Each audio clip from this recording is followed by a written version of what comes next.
their employees. While in Belize we're blessed and businesses are slowly returning to its day-to-day operations, they're faced with limitations and uncertainty of what is next. Therefore, today's webinar is crucial for businesses to recover, retool, and reposition their business model to remain competitive. With that said, the aim of today's webinar is to offer participants expert insight and tools that can be applied to their business model to meet new market trends as it relates to COVID-19.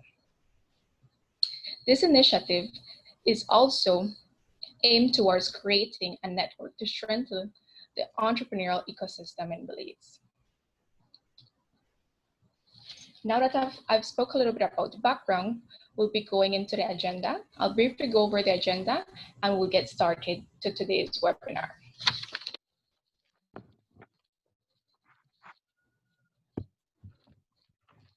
We start off with a roundtable discussion by the experts in the field of entrepreneurship, macroeconomics, innovation, and policymaking.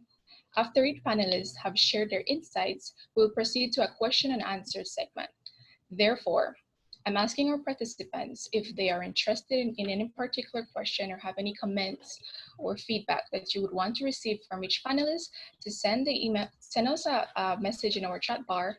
And we also have our mobile phone via WhatsApp that you can also send us messages and we'll be sharing with you guys as well. In just a minute, I'll be dropping the WhatsApp number in the chat bar so that you guys can have more information there.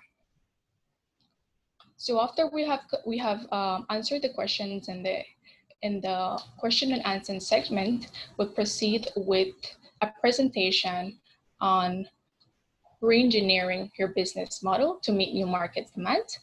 Then we will finalize by hearing from the Belizean businesses who will be sharing their COVID-19 diaries. So as we can see, we have an agenda that is pretty exciting and I'm waiting for you guys. So with no further delay, I would like to start off the first segment. And I would like to invite Dr. Leroy Almendares, Executive Director of BELTRAIDE. He will be sharing with us insights on entrepreneurship, the macroeconomic growth engine.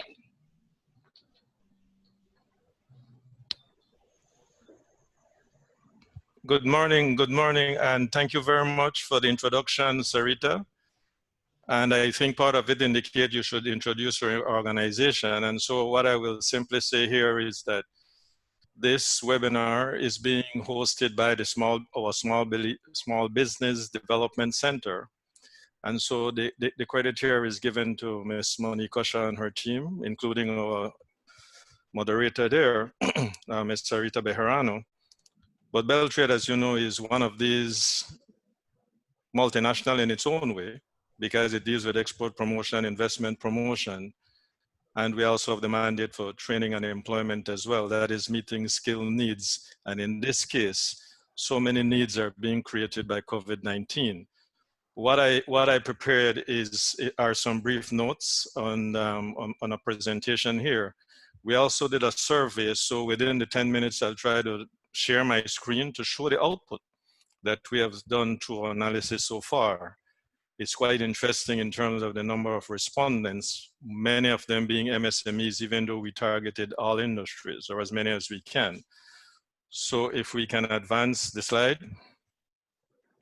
And let me just say good morning to all participants. Since it talks about reengineering, and reengineering somehow seems like a scientific word, but indeed you can apply science, because too often you find out that organizations continue to exist, even though profitability might be less than 0.5%, but they can survive, they're meeting some of their costs, and so they believe that, really they're sustainable. Having what is referred to as force majeure, as COVID-19 is, shows you the shock, and the shock that cannot be absorbed simply because organizations were not ready for it. Now, my topic, or I threw this topic out, and I believe strongly that entrepreneurship is the, if you think about it, the foundation of what economic recovery will be. And so I put up just a description, you know, really a simple definition. It's reengineering is the concept of business process is to rethink, because you need critical thinkers. It allows you to reduce costs. So we're talking about reengineering. You want to create greater efficiencies by reducing costs. And if you can do that, then it simply means your survivability. And reducing costs too often suggests I must, you know, really I need to reduce my staff complement. That is not what it's about. There are many ways of reducing costs. Entonces, está interesting. Entrepreneurship, I just put another thing there, and this is according to Merriam-Webster, the pursuit of opportunity beyond resources control. It simply means then that same IP that we talk, that intellectual property, that innovation that exists within us, that is the key when it comes to ensuring that not only can you survive, but you can create a path. The question is, as it states right there in the bottom, am I willing to take the risk? So simply put, there are those who are willing to work for someone else, and there are those who are willing to use their intellectual capacity, their inner strength and innovation in order to create their own survival. And we have seen cases where this happens and continues to happen. So if you could just, the next slide.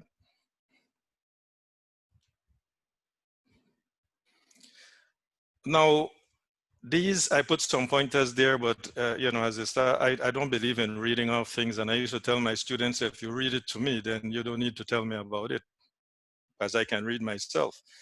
So in entrepreneurship, we need critical thinking. And so we're talking about thinking beyond knowledge. Too often, thinking remains at knowledge. And in class, many times, teachers tell students, if you don't tell me the way I told you, you will fail my course. I hate to say this because, you know, being the last time I taught was as an assistant professor at the University of Belize, it's not really the student who has failed. You have stifled the student's opportunity to think. So when an economy is doing well, there is less incentive to, you know, really to encourage entrepreneurship, because we're saying that the wheels are turning, but the wheels are turning in a way where we never look at what happens if there is a sudden shock. How do we cope with that? Are these institutions, because they might so be heavily invested in terms of operational costs, can they really survive? Entrepreneurs always, they also challenge those incumbent firms and they see it as a threat. No, it's not threat, it's cooperation, and where competition exists, you will find out that that's where the creativity comes out. So if these firms are not challenged, then they become complacent. And they also look for some level of protectionism, which is a bad word when you really think about it in any sense of the word. And so you're content to take profits without reinvesting in research and development. I mean, how can I re-engineer my business? How can I make it better? How can I become so strategic? Simple differentiation in order to attract a larger base. Next screen, please.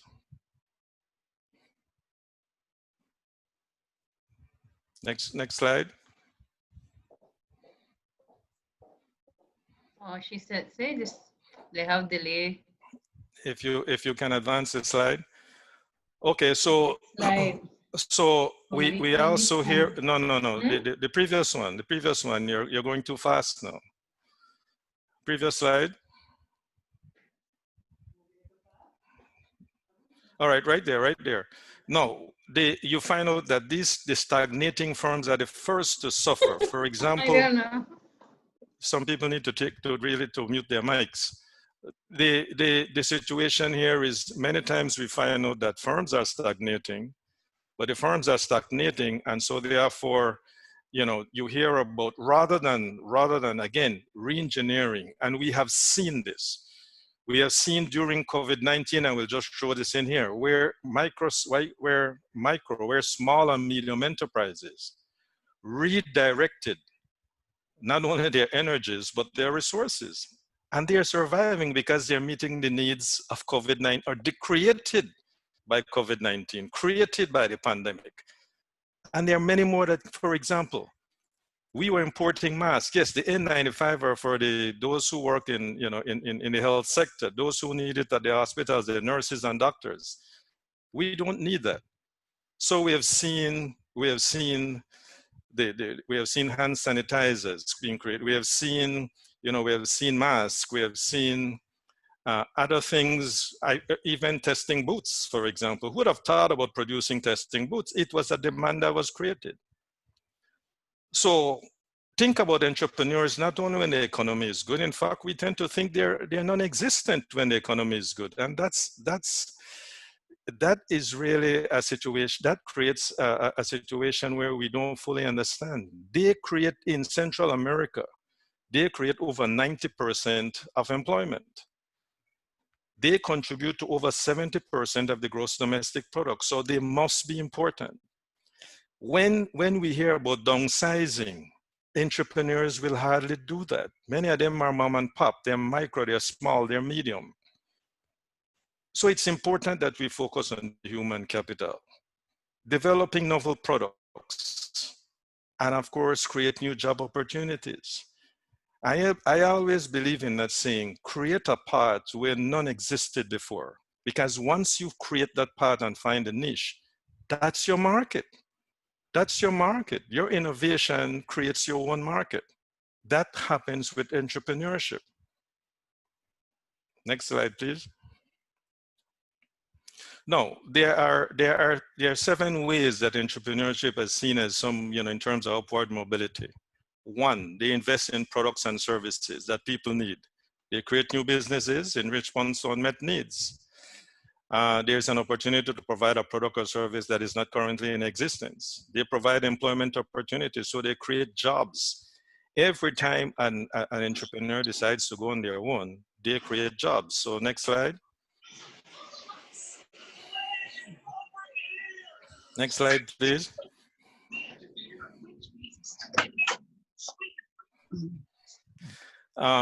Next slide, yes. Okay, number 3, the regional economic technology has made it possible. One of the things we have seen in terms of resilience and transition, the infusion of technology is so very important. We have heard about the creation of apps and all of those things. BELTRAIDE went virtual on March 23rd with hardly a hitch. Our IT people kept us going. We were able to maintain, have meetings. We upgraded to Zoom when we needed to. And we will continue to do that because one of the things you have learned, telecommuting is not something that is new. Telecommuting existed long before now. And so there is a need to integrate that and find ways. Productivity is not 8 to 5. Productivity is how much work you do. And so it means it can now be infused for greater efficiency. New technologies create that kind of economic growth is driven by new technologies. And where does it come from? Yes, many times it comes from, again, the intellectual property, that strength that exists within us. But we must pay attention because innovation is the greatest natural resource of all, the human mind. Next slide, please.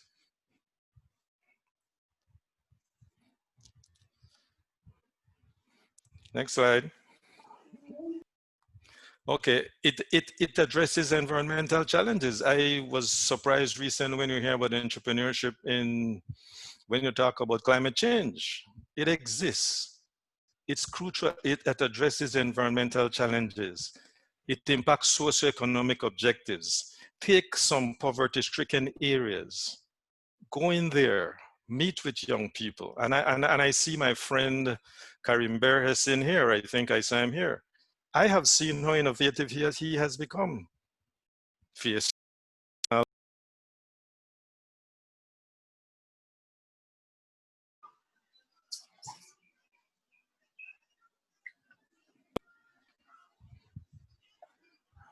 Okay, and of course, innovation happens where there is competition. So if there's a positive correlation between innovation, entrepreneurship, and economic development. I think I have one more slide.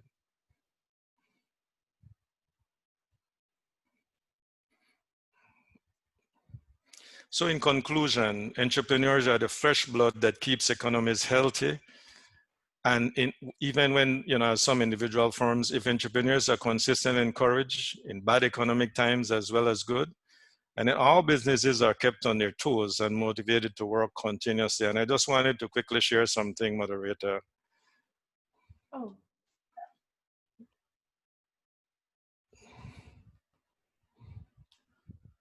If I could just quickly share the screen, I just wanted to share my screen. I noticed that it's,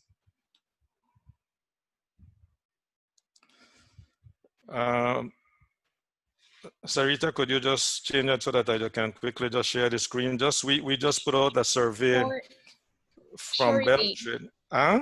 It's Sure. okay? Okay. We just did a survey where the team from BELTRAIDE put together the survey. It was administered. We received over 160 respondents.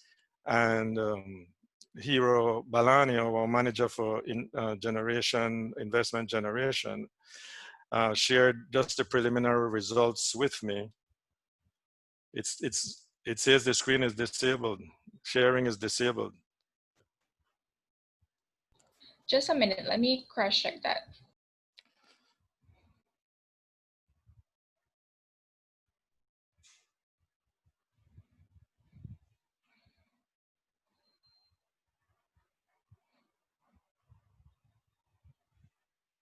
You can go on ahead and share the screen. We have enabled it.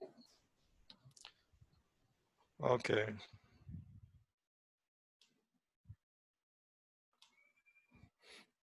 I just wanted to quickly, because there are many like this, we have done, there's a full and preliminary analysis, but I just wanted to show this. From the respondents, 54% of them were micro, 17% small, and medium 12%. So 83% of our respondents were micro, small, and medium enterprises. 17% were large. And what we were trying to find out was COVID's impact on these entities, because these are our clients. Because what we're doing is to use this information to make recommendations on how we can mitigate the challenges that came about. Economic downturn will affect all of them, but I will say this. If you have a business, the largest part of any country's macroeconomic revenue comes from consumption. And so if there's confidence that exists and a person has $1 and that person spends that $1 within an economy, it multiplies through the economy and it helps with filling any economic gaps that may exist. And so we notice what is happening here, but we also notice what with the economy gradually opening, that consumption is taking place. So we have found ways, and you'll find out that these entrepreneurs will start to rebound as well. I don't know if my 10 minutes are up. Ms. Moderator?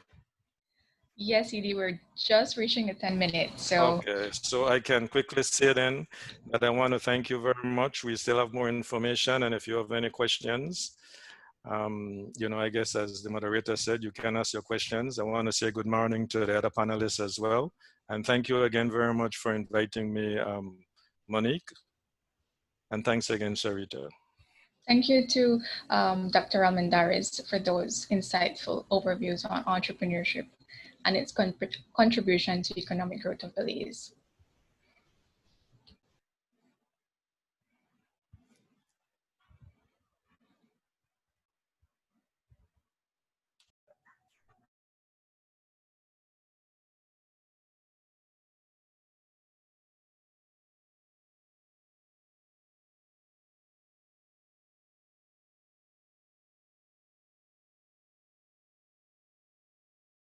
Hello, good morning. Do I go ahead, or I'm just waiting for introduction from SBDC? As we proceed, we would like to invite Mr. Dion Elliott, Chief Policy Analysis of the Belize Chamber of Commerce and Industry. He will now be enlightening us with the economic and business impacts of COVID-19. So once again, welcome, Mr. Elliott. Good morning. Thank you very much, Sarita, for that introduction. Let me see if I can turn this on, so at least you can see a face. We know that there's a debate over whether it's social distancing, well, I don't think there's a debate anymore, physical versus social, and I think everybody agrees it's physical distancing because we need to be connected as a people, even through these remote means. No? So let's add a face to the name. Good morning. As Mr. Rita said, my name is Dion Elliott. I am the Chief Policy Analyst for the Belize Chamber of Commerce and Industry, and we have been asked to speak this morning on the economic and business impact of COVID-19. And I know there's a lot of entrepreneurs in this room, so I think most people already understand and know what the impact is and has been on their businesses. I am grateful to have followed the presentation from Dr. Almendares because a lot of the macro points and the points that he made are resonating with some of the things that I have to talk about today.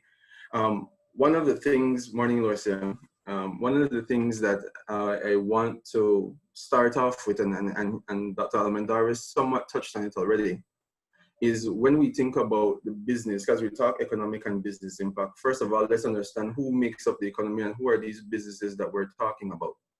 As he pointed out, the large majority are small and medium-sized businesses, including micro, small, and medium-sized businesses. A lot of time we get, especially at the chamber, we get this narrative that it's only big businesses that are out there, and when you talk private sector, you're talking multinational companies and those type of things. I want to throw a little bit, as I promise you I won't do too much of this today. People always tell me I'm throwing up too much statistics and sound a little bit too academic. I get it all the time, but I just want to point out a few things here. We at the chamber also did a survey with our members, and out of the respondents, 76% of them would be classified as micro, small, or medium-sized businesses. So I think for Dr. Almendares, I think he was about 80-something% around these categories. For us, it's just below 80% from just within the membership of the Chamber of Commerce. Now, going to the SIB, they did their business establishment survey, and there have been criticisms here and there about the method, but in the end of the day, I still will use what the SIB have, because I always say these guys are doing the best that they can. When you look, I want to point out two statistics about who we're talking about when we talk about business impact, who has been impacted. In 2016, when they did this study, they had assessed 7,975 companies. Now, the numbers of businesses in Belize varies. You've seen studies that says that there are about 17,000 businesses in Belize. I've seen the number go all the way up upwards of 20,000. These guys have just below 8,000. There's a debate on that number. But from what they did, 67% of the businesses were considered micro, 67% micro. Small businesses made up about 20% of those surveyed by the SIB, I mean. Medium was 6%, and the large only made up 7% of the businesses. All right, so micro 67, that's the bulk.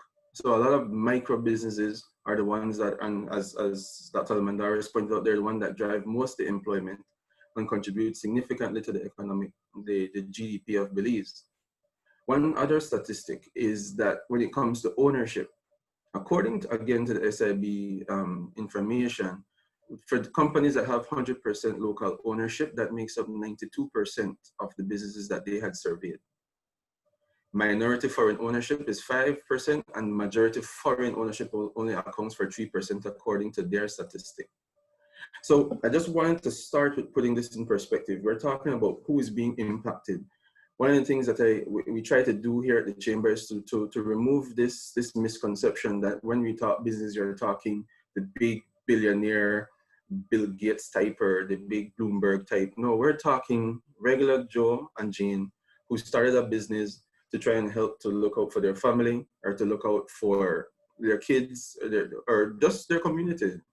So that's who we're talking about. Now, when we're talking about, as I was up to talk about economic and business impact. So let's go a little bit global for a minute. The IMF, who dubs this the Great Lockdown Recession, they're always good at coming up with these names. I think we're opening up, so I'm assuming we're going to call ourselves the Great creeping back to a start recession directly. But the reality is that the global output is estimated to be down by 3% globally, according to the IMF. Latin America and the Caribbean is saying that we're down by negative 5.2%. If you look at the IMF information, they're saying that Belize for 2020 will have a contraction of 12%. The IMF, the central bank, placed that figure of where we would be economic-wise for 2020 between 11.6% and 19.7%. Worst case scenario being the higher number, obviously. And I want to use the language that the central bank guys use because I love the way that, well, let me rephrase that. I don't want to use the word love. It puts it into perspective.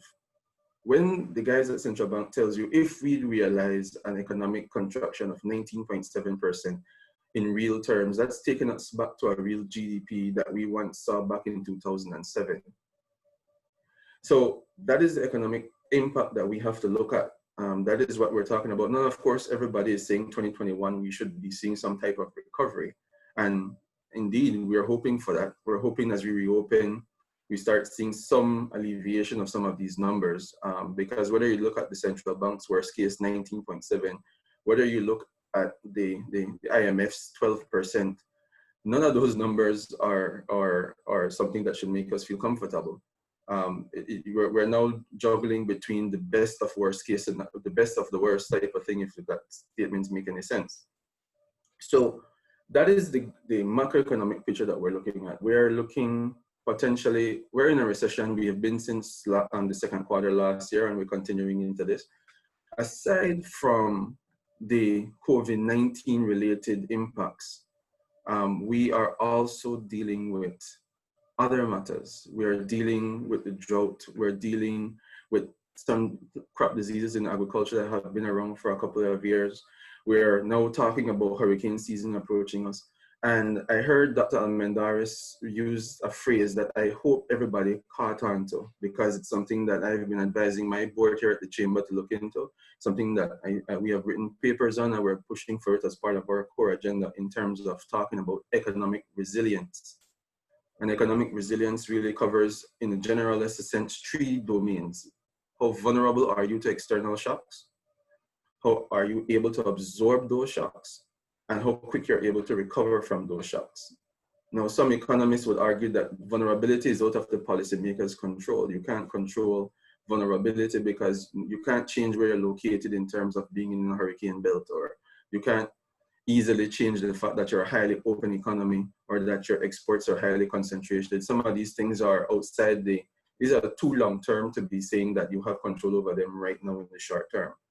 But you can do things to help you withstand the shock, your absorption capacity, and you can do things to help you recover from shocks quicker, all right? And in the Q&A section, I guess we can get into some of those because I think I only have 10 minutes.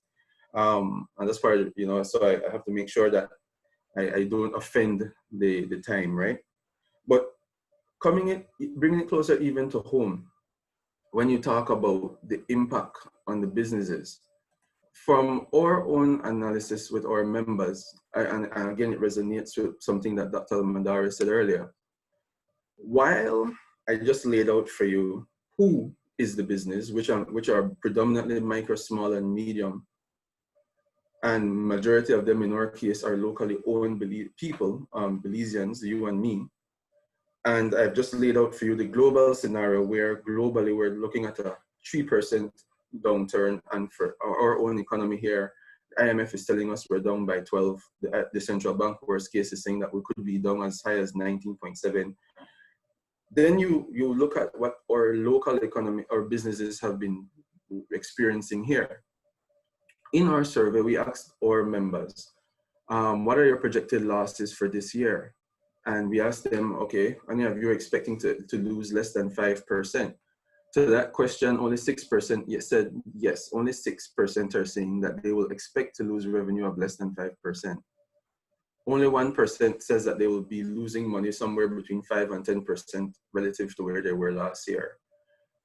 11 to 15% loss, only 6% are saying they're expecting that. 15 to 20%, another 15.3% are saying that they're expecting that loss. When it comes to the question, how many of you expect to lose more than 20%? We ended up with almost 60% of our respondents saying to us, we are expecting to lose more than 20% of our revenue. That's 20%. Now, understand what revenue is. That's the money that your employees, your bankers, your landlords have a claim on. That's the profits, all these things. That's where revenue is a combination of all these things. It's where your wages come from. It's where your interest payments come from. So when you hear a businessman say to you, 60% of them saying, I'm expecting to lose more than 20%, that put it into perspective, but it doesn't stop there. Most of them are saying that they're expecting to see losses 60%, 100%. Some of them actually said they've lost everything. If you talk to the guys in tour operations, they tell you that basically they have lost pretty much every client that they have because of the cruise ship not coming. So that's the reality. 20% or more, the bulk of our people are saying that they're losing revenue like that. And initially, the first hit obviously was in tourism, but then you have people who initially we didn't say, all right, well, at first glance, well, they don't look like they're in tourism, so they should be fine. But then you have the meat producer who says to you, but 60% of my clientele was, all right, I see, thank you. All right, 60% of my clientele was in the tourism sector. So then how am I going to make up for that? The other people who are manufacturers, you have companies that manufacture certain things. You have the car dealers. I saw a letter once from car dealers that were saying that 70% of their business are declining. And how is it that they're suffering when it's just tourism at a first glance?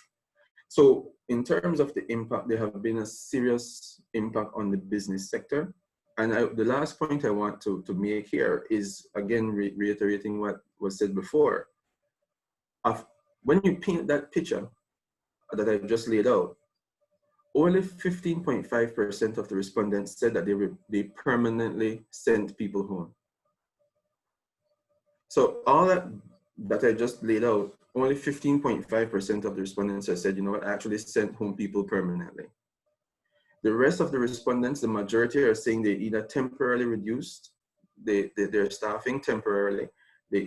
Majority are saying they reduce hours, but they're trying to keep their people. Lower production and different other measures to save costs. But the last resort for many of the businesses in Belize, which is a good sign, is saying, you know what, as bad as things are, we're gonna try and hold on to our people. I know of one company that has been trying to pay at least $125 a week to their employees. That's the best that they could have done out of their own savings while there is no manufacturing. So that is the picture, that is the general picture of the business, economic and business impact due to COVID-19. And I'll leave whatever else for the discussion segment. So thank you very much for your attention on this. Thank you, Mr. Elliott. Thank you for those eloquent statistics. We have some of the participants asking if you would be sharing those at the end with us. And one of the things that caught my attention is the economic resilience, and that is one of the things that we're working towards, and one of the things that the micro, the medium, and the small enterprises are working towards, getting them economically resilient to what is coming next. Going down the economic resilience, one of the ways we can tackle this is through innovation. Our next panelist will be speaking about how a pandemic drives innovation for the private sector. I would like to invite Mr. Ishmael Quiroz, Executive Director of the Economic Development Council. Good morning, Mr. Ishmael. Hello, good morning, everybody. I see familiar faces as well as new faces, and I'm really glad to be able to participate in this session. I think it's a very important one. I think innovation on the best of days is important, but especially in the midst of a pandemic, I think we all agree that it's critical. And so specifically on the topic of, how does a pandemic drive innovation in the private sector? How I'd like to begin is by first of all clarifying and defining exactly what is innovation. I think nowadays it's so easy to imagine technology, information technology, and the digital realm of things when we hear the word innovation, but it doesn't necessarily have much to do with technology and computers. At the end of the day, innovation is all about change, adaptation, updating, and redesigning. And in the context of the business sector, what we're really looking at is new products, new services, and new ways of doing things.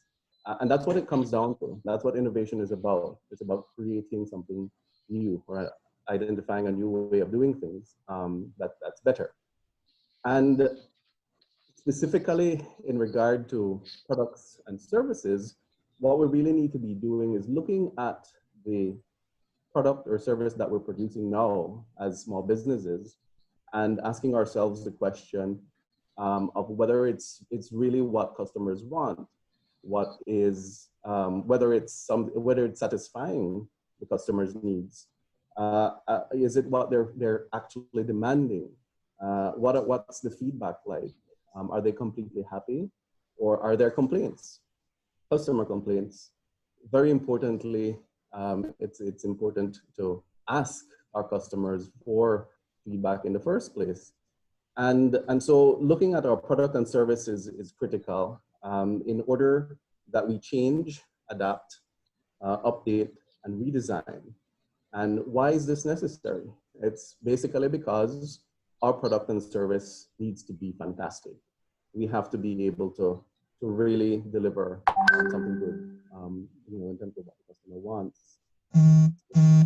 And during the pandemic, so far, what we've seen are excellent examples of businesses reinventing themselves, innovating, redesigning in order to, one, to continue operating, but very, very importantly, to deliver exactly what the customer wants.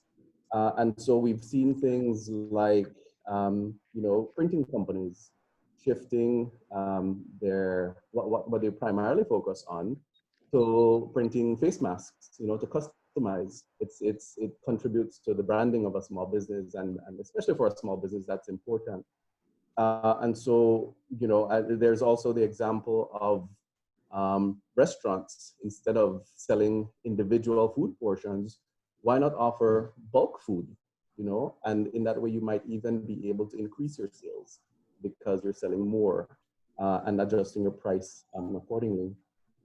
As Dr. Almendares had mentioned previously, the boots, the sneeze guards, who would have imagined, but it's a great Belizean example of how a business has adapted and changed to deliver, to satisfy the needs of what the public is asking for.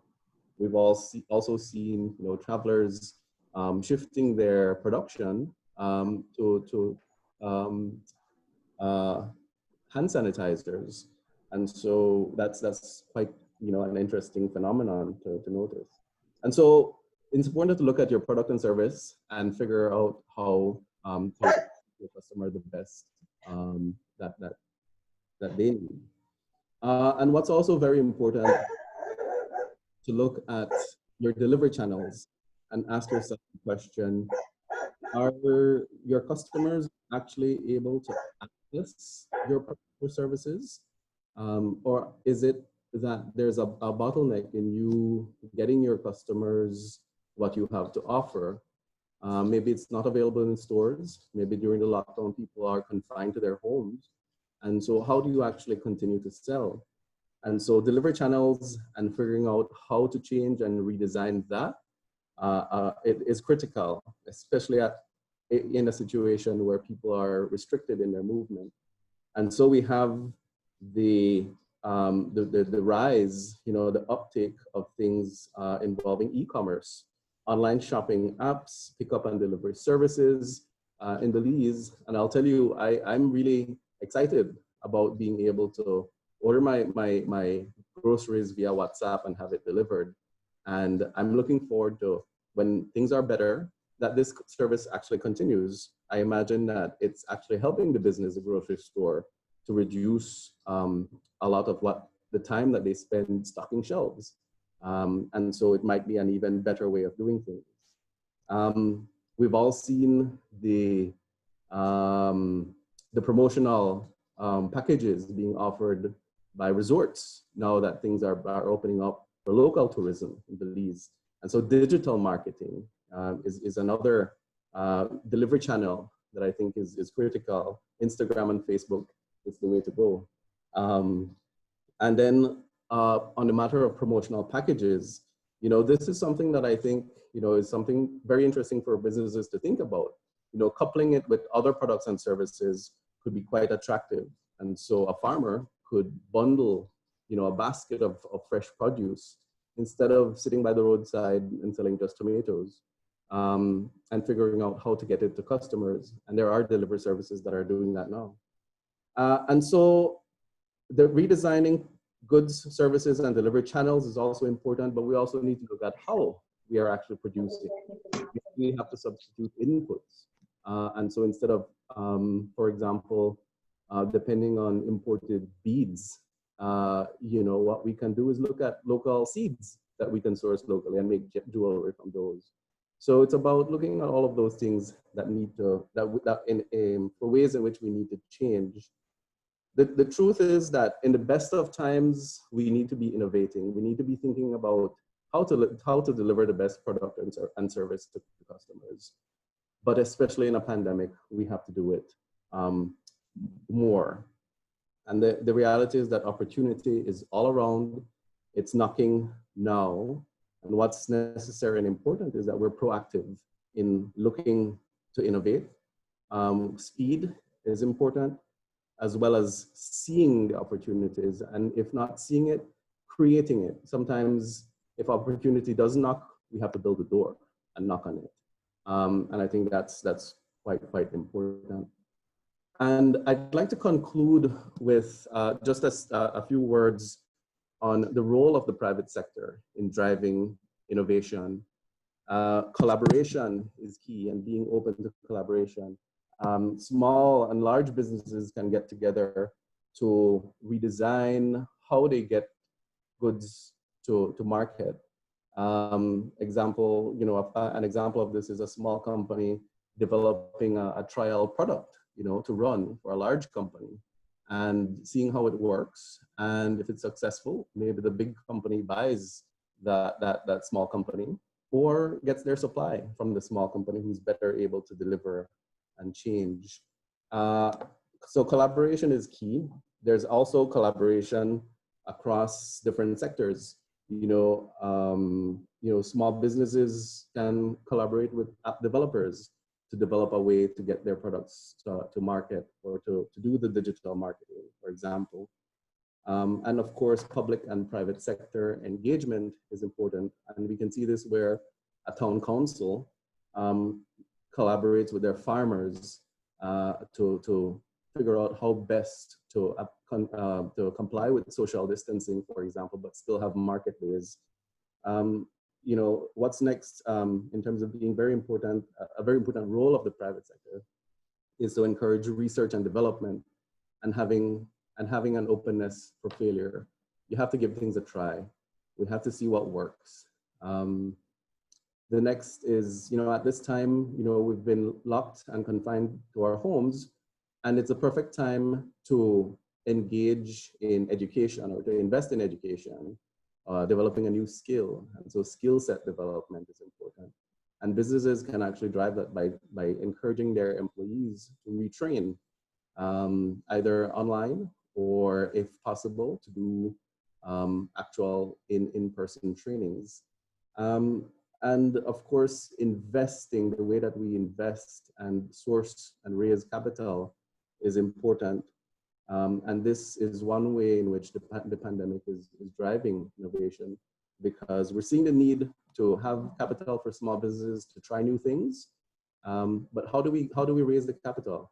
You know, it might take a large business really investing and taking another business under its wing. And so all in all, you know, there's a lot of opportunity around for businesses to redesign themselves. Now more than ever, it's a great opportunity to, or it's a need to actually go that route. And it's a great opportunity to really take the dive and give innovation a try. So with that, I'd like to conclude, and I wish everybody success. Thank you, Mr. Quiroz, for those insights on innovation. Two things that you mentioned that small businesses can definitely apply is to look at change, adapt, and updating their products and service, but also their delivery channel. Due to COVID-19, we're seeing more businesses being innovative and putting their products, on online and on these different platforms of social marketing or marketing online.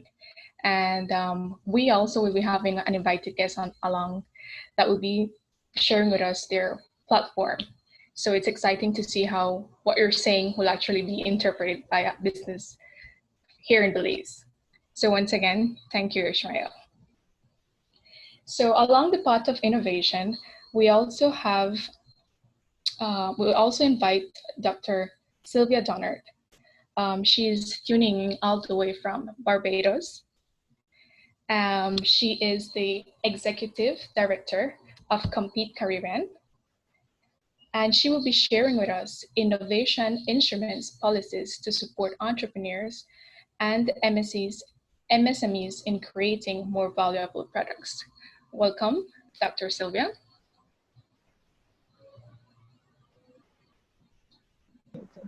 Thank you, Monique. Can everybody hear me well? Yes, we can.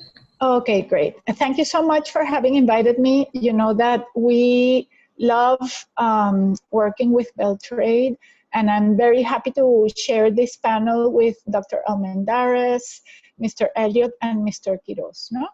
So I'm going to talk to you. Some of the things will overlap with previous presentation, but as they say, a part of communication is repetition. I'll just say it in a different way, and some parts will be completely new.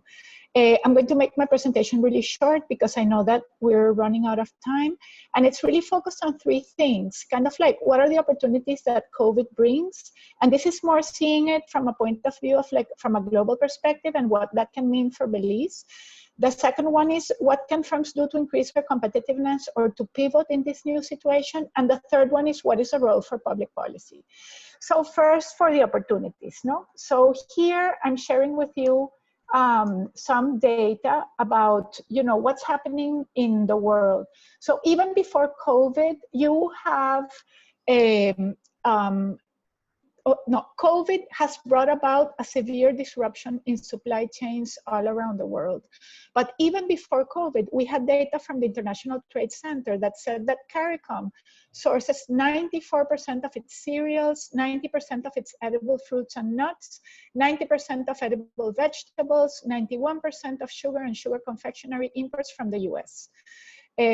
So the message here is that there's a global disruption in supply chains because of quarantines and etc.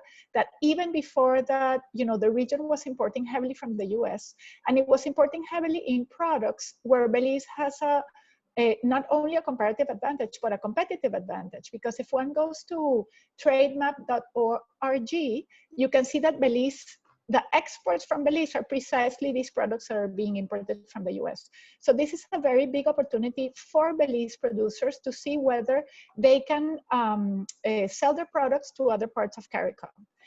Then the second big trend is that there's a big disruption in supply chains, particularly with respect to links in the supply chain that are in China.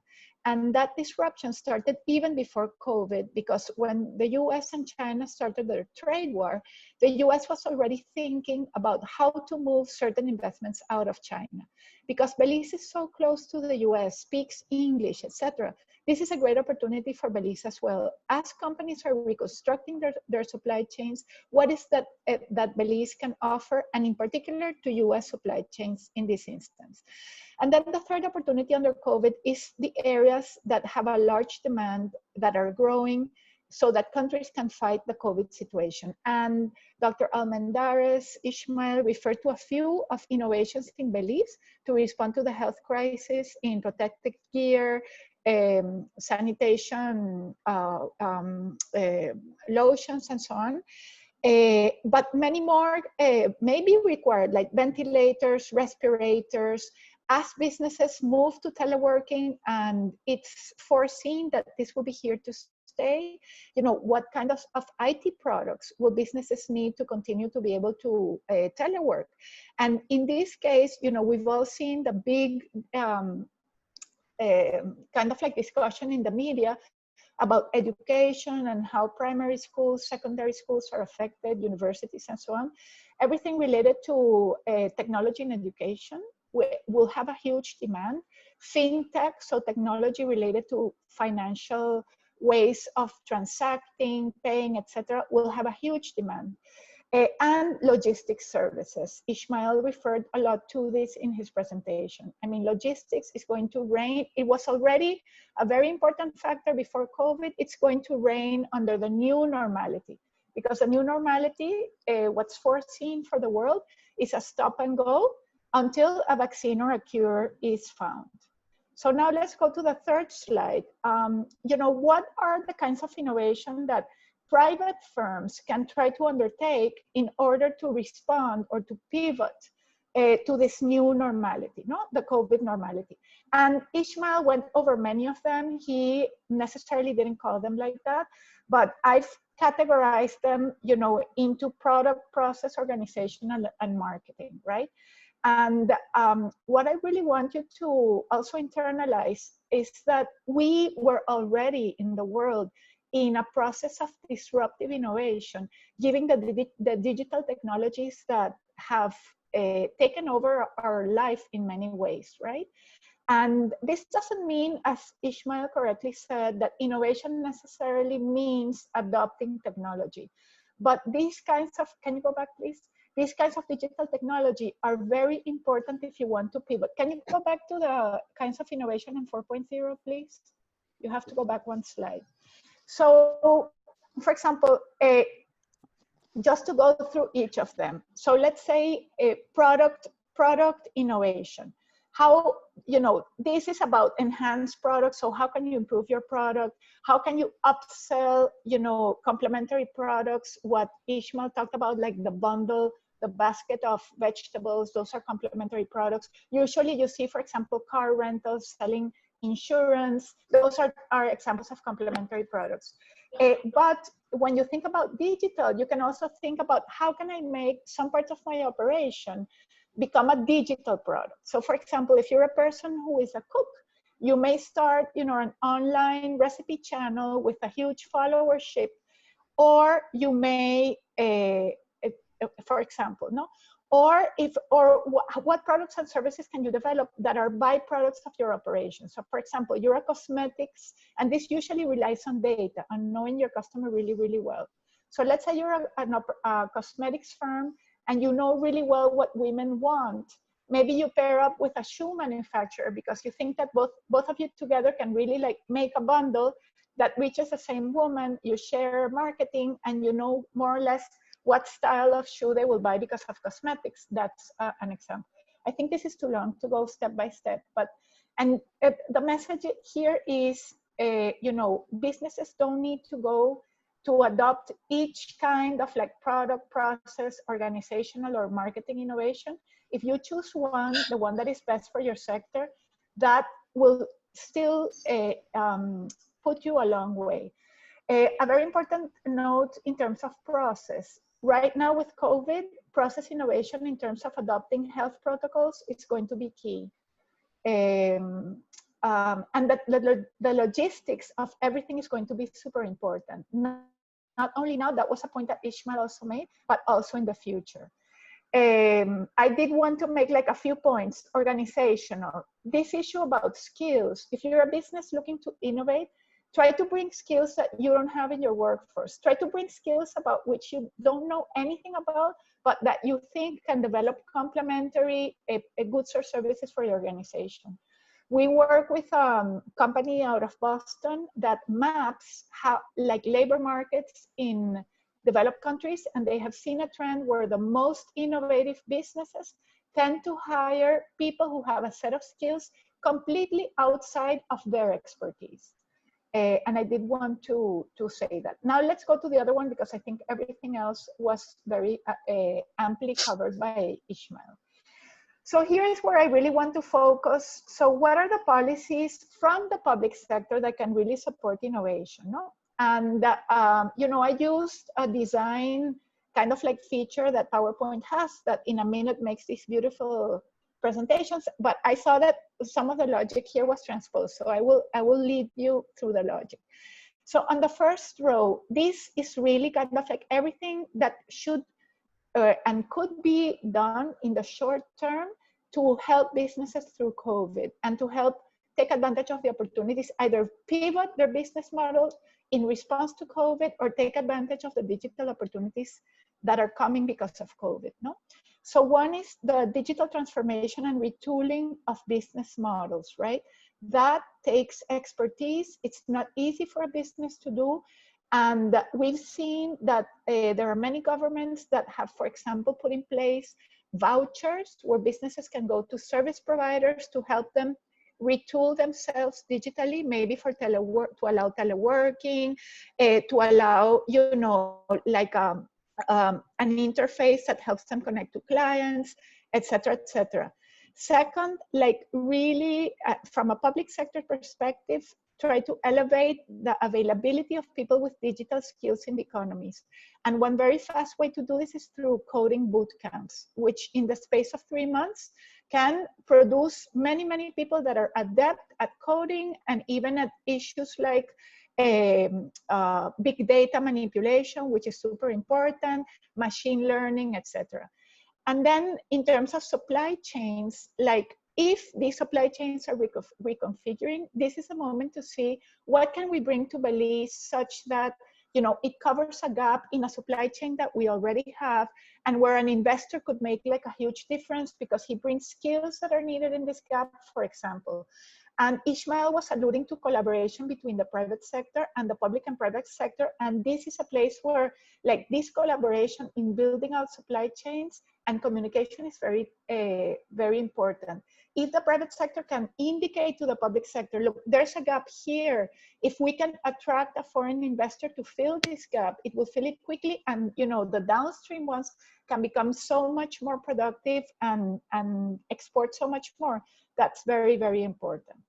Now I want to go to the post-pandemic horizontal. Sorry, post-pandemic, 3 minutes remaining, great. Post-pandemic horizontals. So horizontal, super important, perhaps now more than ever, this issue about trade integration because countries are going to become perhaps more protectionistic. And a small economy like Belize, everything that you can generate, even for like innovations related to health, imagine if it could be sold to Guatemala, could be sold to Mexico, who have tremendous crises on their hand and cannot they're not being seen as being able to really handle them. No? Doing business, super important for the pandemic, especially allowing businesses to get out of business very quickly, resolving insolvency, debts, and new businesses to enter very quickly. So everything related to business registration, insolvency, the easier it can be, the better for the private sector. And then ecosystems that can support dynamic entrepreneurship and innovation. Dr. Almendares alluded to that a lot. We've seen that the countries that have best produced kind of like products for this crisis have had ecosystems there to support their entrepreneurs. These products have a chance to become global because they have an ecosystem that supports them. That's super, super important. It's important always, but in the crisis, we've seen that it's even more important. Then the vertical, I just wanted to say that I think Belize has an extraordinary opportunity to really develop the blue economy. But the blue economy will need R&D, and that requires public coordination or attracting funders, a biological product testing lab, which is also necessary for a COVID response. It's necessary to do marine research. It's necessary to maybe develop health products and services or solutions that are COVID, that allude to COVID. The issue of skills, I mentioned the digital skills, but highly specialized skills.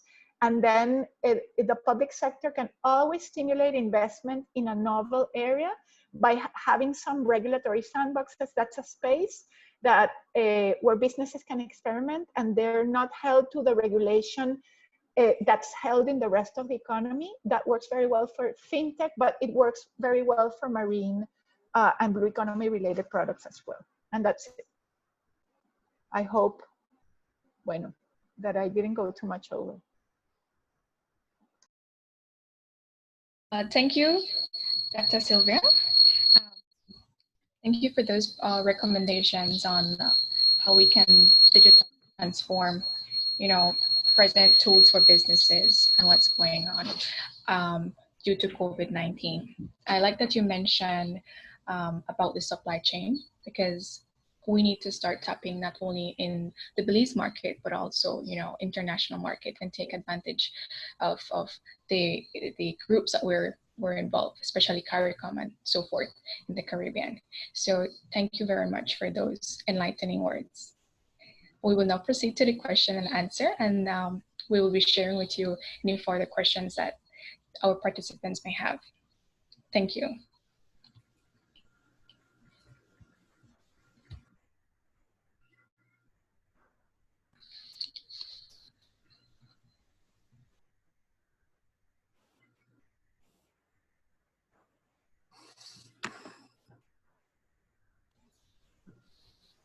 Just to recap, our three panelists focused on one important word, and it was innovation.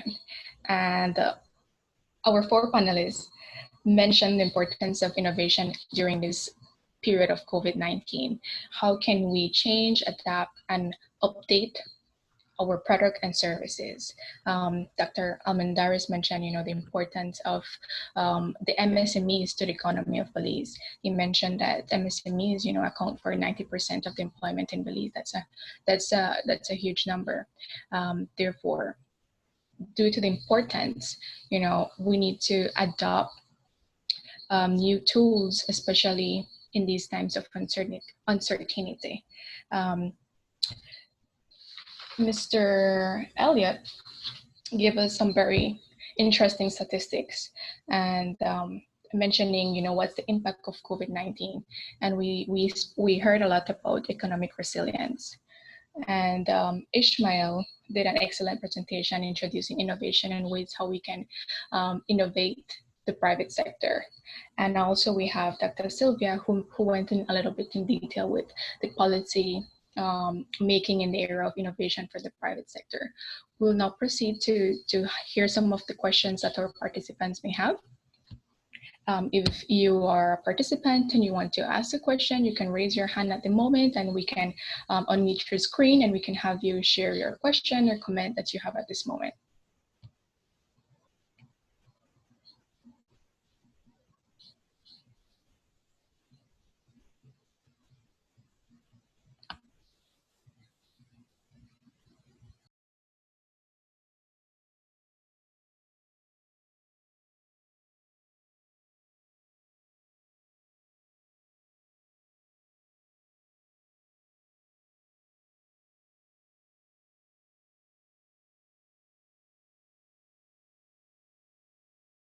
So one of the first questions that we have in the chat bar was, is for Mr. Elliott, and it's regard to the statistic that he provided.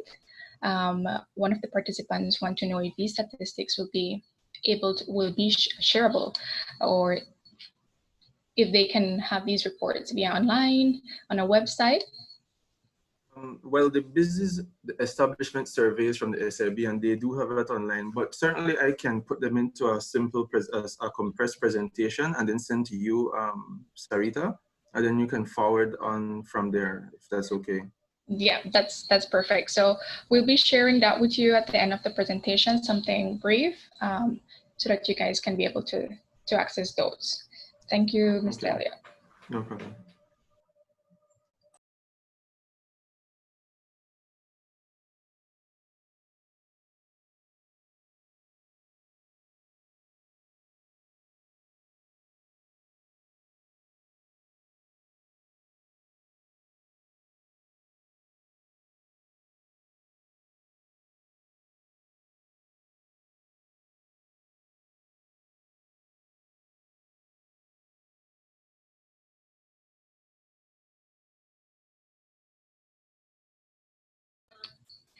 Another question for Mr. Elliott. One of our participants is asking if most micro firms would be considered self-employed.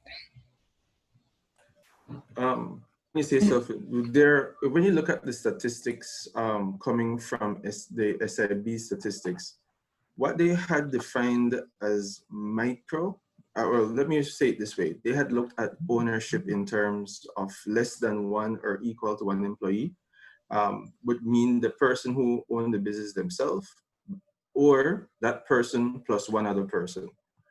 And for that, when it came to that classification, that actually came up to about 31% of the businesses that were part of that survey.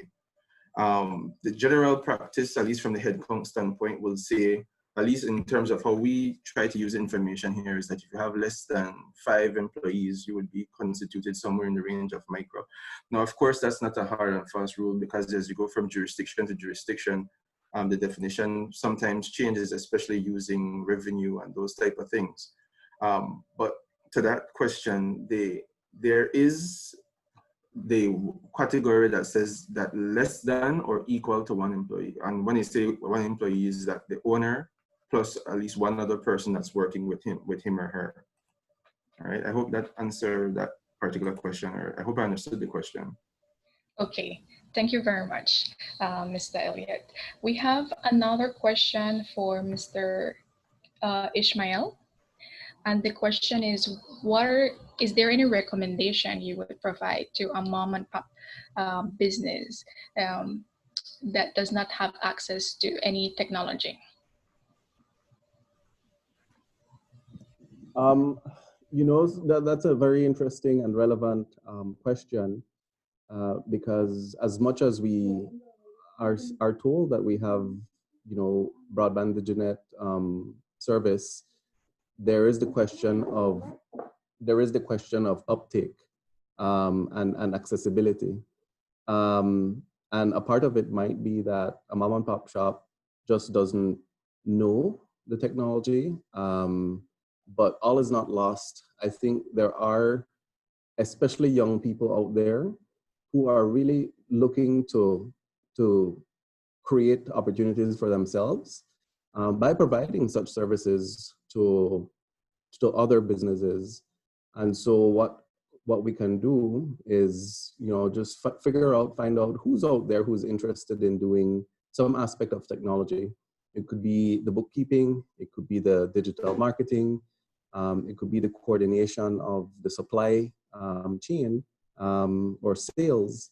And there are people out there who are willing to freelance, to try new things, and that could be their business. And so that's the advice that I would give. Find somebody who can support, who is interested, and interested in learning it too, because I think everybody's learning at this stage.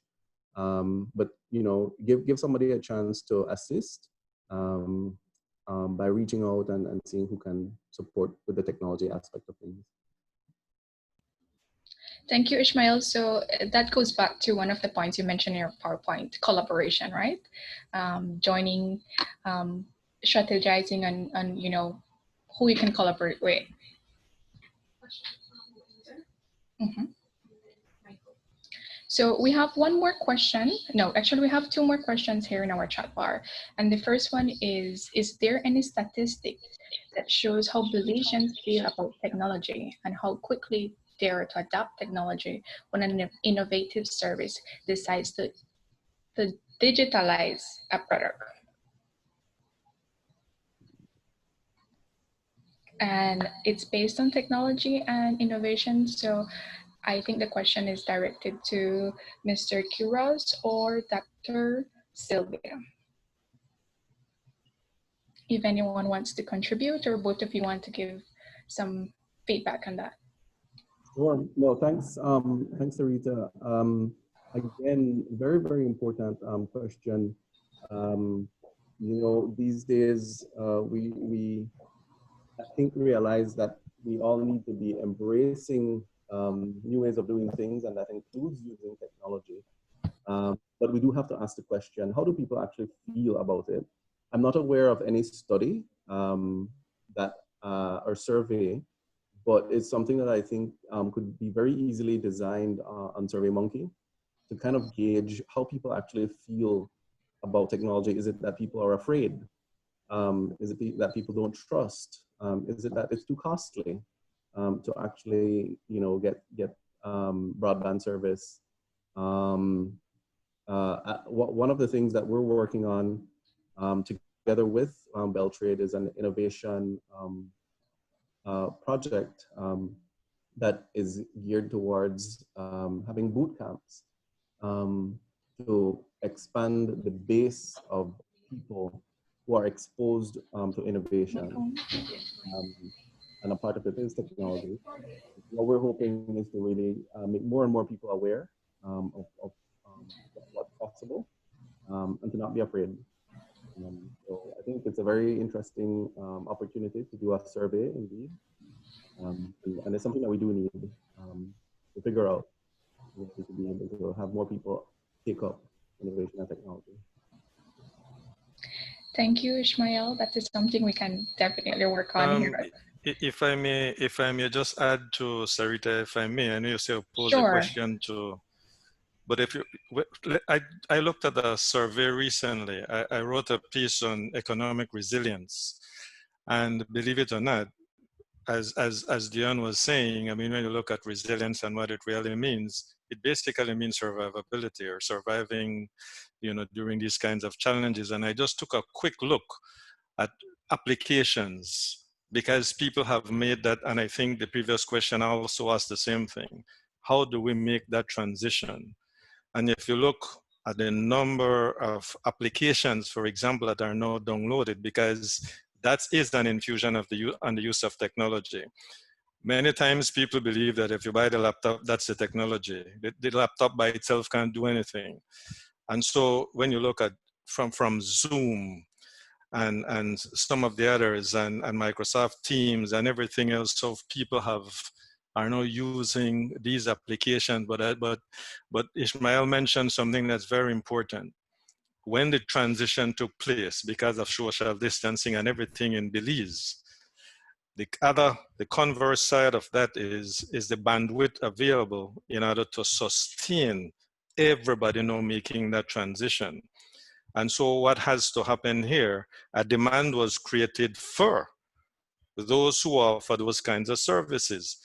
And when we talk about internet service providers, too often we believe that there are only two providers in Belize. Those are the two larger providers.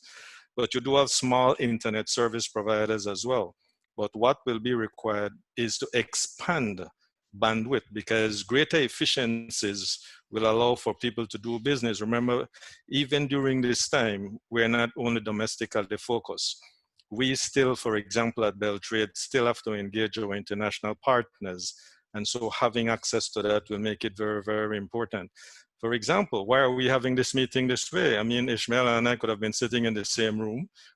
Diana and I could have been sitting in the same room. I mean, Sylvia probably would have been here, and all of us would have been sitting in an office, but we were able to transition. So think about this. The moment the internet drops, that's pretty much it for this meeting. So connectivity, but sustained connectivity will be something that has to be addressed as well, because this is not going to go away.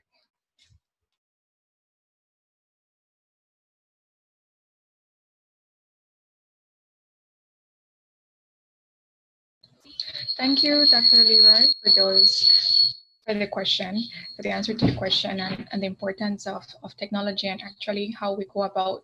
You mentioned it's not only the access to technology, but how we go about using the skills and what we have obtained to implement it in our business as well.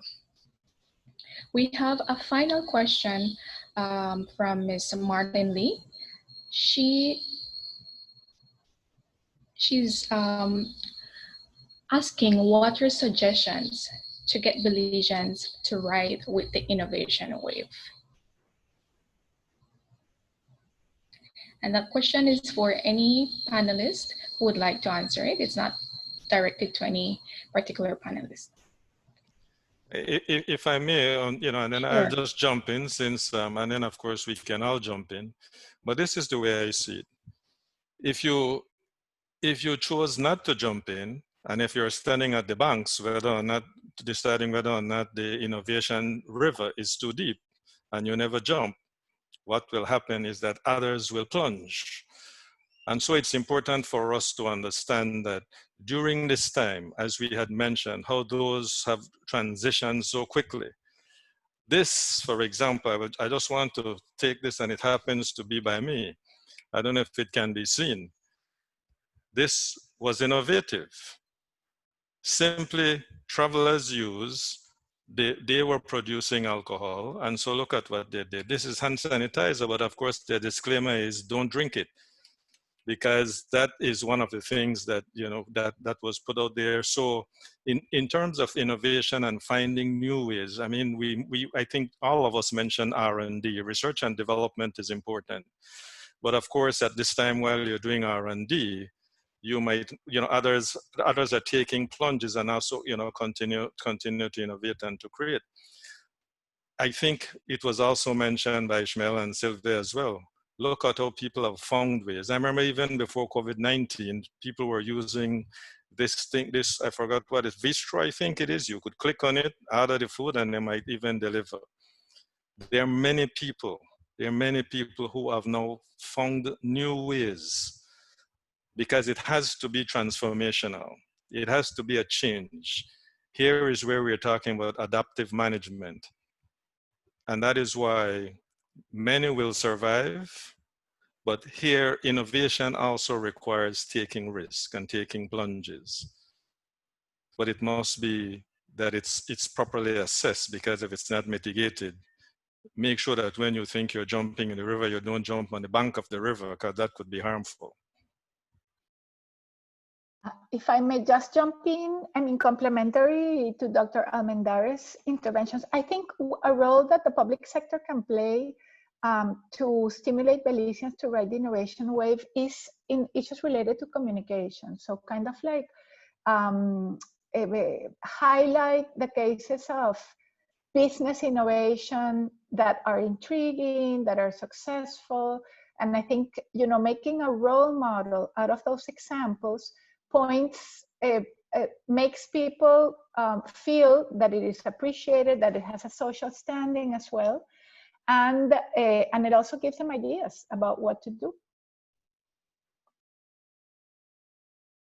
If I may chime in on this topic, and I concur with everything that's been said before, but I want to just add one little element here, because while we talk innovation, and a lot of times the conversation goes in terms of technology, one of the things that an economic class would tell you is that technology doesn't only refer to machines and computers, but it also refers to the way things are done. The example that Dr. Almendarez used about the travelers doing hand sanitizer is a good example of them shifting their processes to produce something new, well, relatively new to them. Now, one of the things that came up in a conversation that we had on the Tuesday morning show in the business perspective a couple of weeks ago is along the lines of what I would dub as paradigm shift or innovative thinking. Because one of the terms that has been a buzzword that has been throwing around in different academic circles has been the idea of moving from competition to co-opetition, or co-opetition, where businesses collaborate.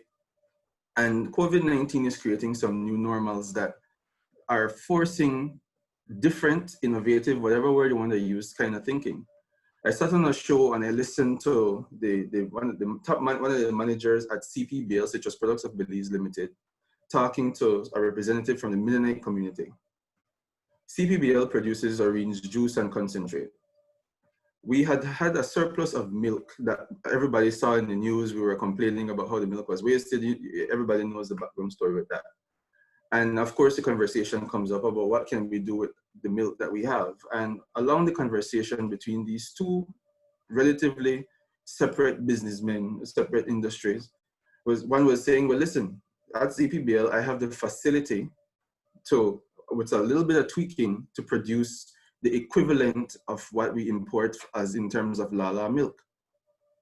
Where is this going? With $1 million on top of what the facilities already have, they're saying that they can now produce milk that can be used locally, just as we do buy the Lala milk that comes in, I think, from Mexico. Now, I'm using that example to just show you where in normal pre-COVID times, you would not necessarily think this way. You will not see where two separate industries are saying, hey, let's work together to get, because if we can collaborate in this manner, we can move forward and get something that can compete with something on an international level that we are importing. And we may very well be able to turn around. And if it's, the quality is up there, by cooperating with each other in an innovative thinking kind of way, we'll be able to also get that good out into the export market. Now, obviously, those are two major sectors, but I bring this up here to say that along with the whole thinking is that we also have to think about ways how we collaborate differently.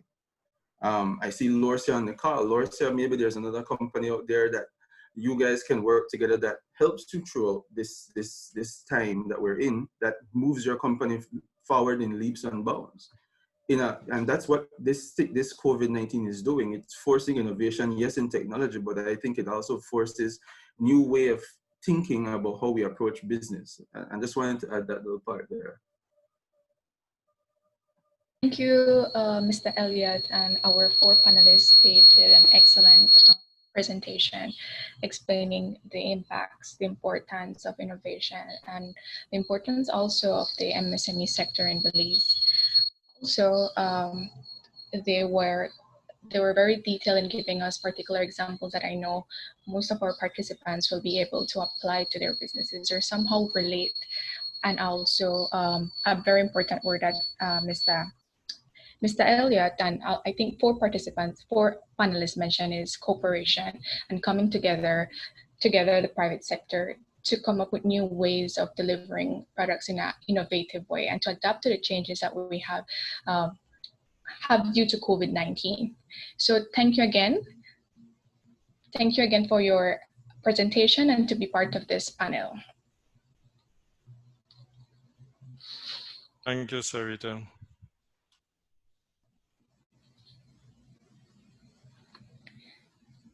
Thank you, Sarita. Thank you too. Now, as we move along our agenda, we have, due to time, we had one more question, but we'll be sending the response to that particular question to the particular participants. So due to time, we want to jump into our next item in our agenda, and that is under the title, Revamping Your Business Model. And we were speaking about innovation and reengineering your business model and the ways we can do so. So one of the first things that entrepreneurs can work on is revamping their business model to find ways to adapt new market trends to meet the new demands due to COVID-19. So we have Mr. George Gentle. He's the Senior Business Advisor at the Small Business Development Center, and he will be speaking about how we can revamp our business model.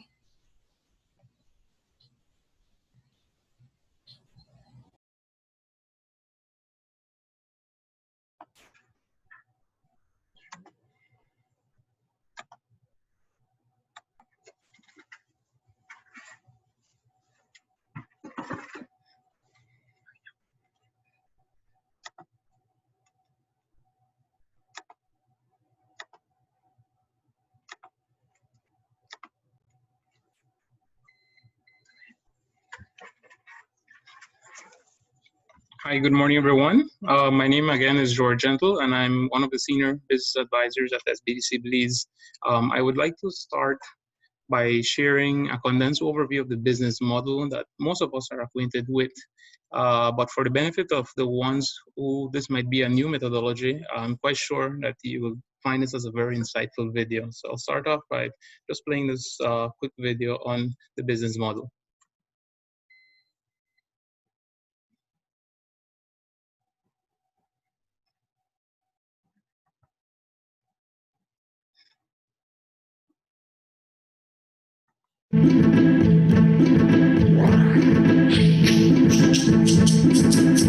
An An organization's business model can be described with 9 basic building blocks: your customer segments, your value proposition for each segment, the channels to reach customers, customer relationships you establish, the revenue streams you generate, the key resources and key activities you require to create value, the key partners, and the cost structure of the business model.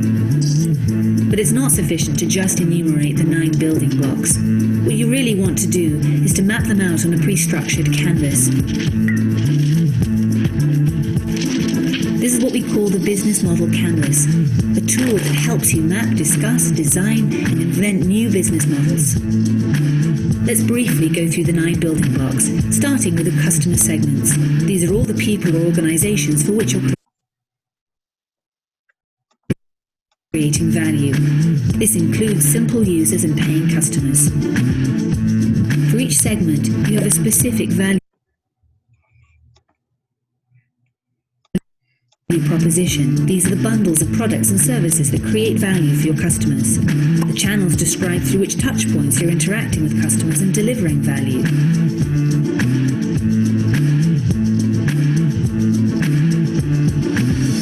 The customer relationships outline the type of relationship you're establishing with your customers.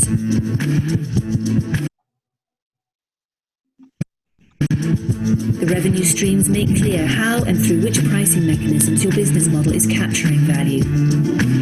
Then you need to describe the infrastructure to create, deliver, and capture value. The key resources show which assets are indispensable in your business model. The key activities show which things you really need to be able to perform well. The key partners show who can help you leverage your business model, since you won't own all key resources yourself, nor will you perform all key activities. Then once you understand your business model's infrastructure, you'll also have an idea of its cost structure. So with the business model canvas, you can map out your entire business model in one image. This works for startup entrepreneurs just as well as for the most senior executives.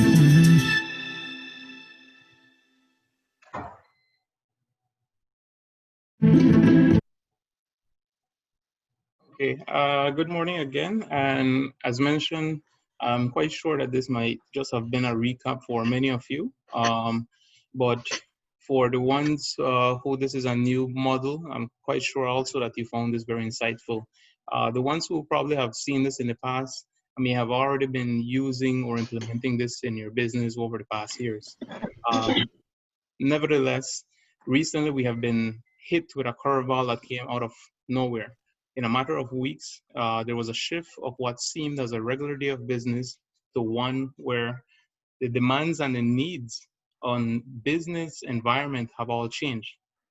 For many entrepreneurs, their plans, their dreams, their visions have all been put to a halt. These are some of the threats in our SWOT analysis that we hope we never saw. But you're all entrepreneurs, aren't you? You're not like ordinary people. You think differently and your actions are also different. So for many of, for the ones who have not done so, it is now time to move from a loss orientation, which many entrepreneurs throughout the country have been facing, losing business, losing employees, losing generation of revenue, to move now to orientation of now one which is restoration. Let us revisit our business model and adapt it to the current situation we're now facing. Using an entrepreneurial way of thinking known as bricolage, which is coming up with ideas using the resources that we have on hand. We have seen many entrepreneurial ventures coming up and meeting the challenge that due to the current circumstances that they're facing. So it may be time to revisit our customer segments and validate their existence and their current needs. Knowing this market information will also allow us to adapt our value proposition, which are our products and services, to meet the original or new needs of the existing market. You may want to also consider that due to the circumstances at hand, the channels, the ways we communicate and the way we deliver our value may also need to change into a more cost-efficient and effective way. I would like to say that beyond all of this pandemic, there has been an evolutionary shift of the way we deliver our products and services to our customers. We're now seeing customers ordering at home and products being delivered at the convenience of their homes. Entrepreneurs are doing this using their resources that they have on hand. The pandemic has pushed us to a brink of having to be creative in order to survive. Another component which you may want to revisit in your business model is key partners. And similar to what Dion was mentioning, which business can you engage, which you can co-create business ideas with businesses such as Vistro, food delivery services, BelizeON, which is an e-commerce platform. I would also want to add co-creation similar to what Dion said, CPBL and milk farmers. Also, which organization can you identify which may be able to provide you support? Note that all of these changes in your business model might ultimately impact positively or negatively both your cost structure and revenue streams. Again, this is just a teaser of the topic revamping your business model. I would like to invite entrepreneurs who are online to look out for in-depth workshop, which is coming soon in the upcoming weeks. In our next segment, we have invited local entrepreneurs who have been able to re-engineer their business models in a way that suits the current needs and circumstances we are universally facing using the resources they have on hand. Thank you very much, guys. Thank you, Mr. Gentle, for that brief introduction and the importance of revamping your business model. We know that a business model is a summary of the business plan, and it is a way of you summarizing what an entire business plan is in a very rapid and concise manner, targeting the 9 key elements of your business. Now that we have looked at business model, we want to jump into a very exciting activity or section of our agenda, which is speaking to our BelizeON businesses and how they have been able to adapt to the COVID-19 changes.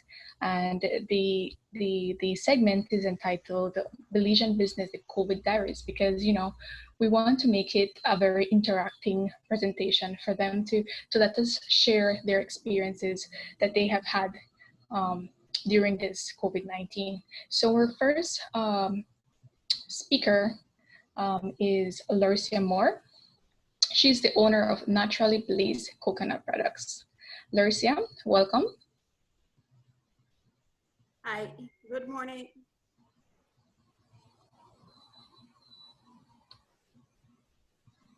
Are you hearing me? Yes. Go ahead, Lurcia. Introduction. My name is Lurcia, and I'm the owner of Naturally Belize Coconut Products. And we're located in Punta Gorda. We make all natural hair and skincare products. The first topic I'd like to touch on is how we manage to keep our business relevant. And at the beginning of the crisis, we recognized that we had soaps at the time. And my biggest idea was actually to make hand soap. However, due to the crisis, when they locked down, we weren't able to get in some necessary ingredients quick enough. So we brainstormed, and me and my sister decided to make a hand sanitizer utilizing some of the ingredients that we already had in stock. So that was one thing that made our business quite relevant. We were able to sell something that was considered essential at the time. When they ordered the business to completely shut down, we couldn't sell, we weren't selling. However, being the person that I am, I can't stay still, so I decided to give back to the community and try to figure out a way how I'll be able to raise funds. So we decided to do a Punta Gorda Food Bank. So through the course of the lockdown, I was distributing food packages and also brainstorming on ways on how when we reopen, I would be considered more relevant and also be able to make an income. So that's touching on keeping our business relevant. The second point is scaling digital selling channels. Immediately, I started to increase my online presence, doing posts, boosting posts. Although I couldn't sell, I tried to make my posts more health conscious. Doing live video on turmeric teas, lemongrass teas, and products that we have in the store. Not really focusing on selling, but keeping our audience engaged. And also on a long-term basis, I know that once things would open up, customers would contact us for others. One of the main challenge that we found scaling digitally is that the distribution channels were an issue. We had no way to ship out of Punta Gorda. I was getting orders and could not ship because Tropic wasn't shipping, the bus wasn't running. And even when they opened, Tropic only shipped once a week to various areas of the country. It wasn't the whole country. The bus schedule was limiting to only 1-2 runs, and so it was completely a disaster. And that's something that we're still facing at the moment because everything is much slower now. So yes, we managed to scale up digitally. We also have our webpage running. We have all our social media synced together. Going back to something that Dion had mentioned, yes, we have connected with a bigger small business, I would say, or someone who is more more recognized than us, and it's Kaj Expression. And the main goal of that was actually to build our online presence, because yes, I was online before, however, not to that extent. So I have been working with her, and through her, I've been able to build our brand online and hence getting more sales in our business.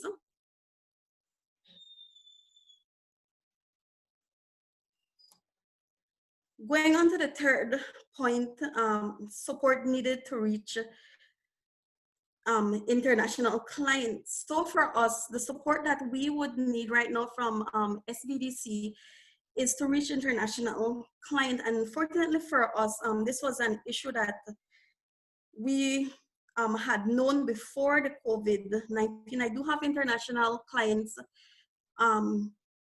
through the small business grant that I had received. We had completed our website. However, we had issues receiving funds internationally. And since I've been promoting a lot online, I have had a huge international audience. However, I have no way to receive money from them. So this is one of the challenges that we're facing right now. Yeah, I've visited the banks previously to the COVID-19, and we weren't really offered a solution for it. So at the moment, what we do is ask for a deposit through Western Union, and it's really not convenient for customers at this time. So overall, I can say that through the advice from George, because I was, I think he is one of the person that knows how I went into panic and was thinking about closing my location because of the overhead costs. However, I realized that the business location is necessary, and we have been able to generate a steady income because of our online and because of technology. So yes,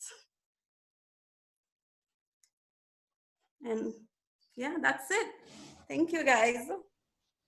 Thank you, Lorcia, for those for that recap on your COVID diary, going in depth into how you managed or how you're still working to digitalize and scale up.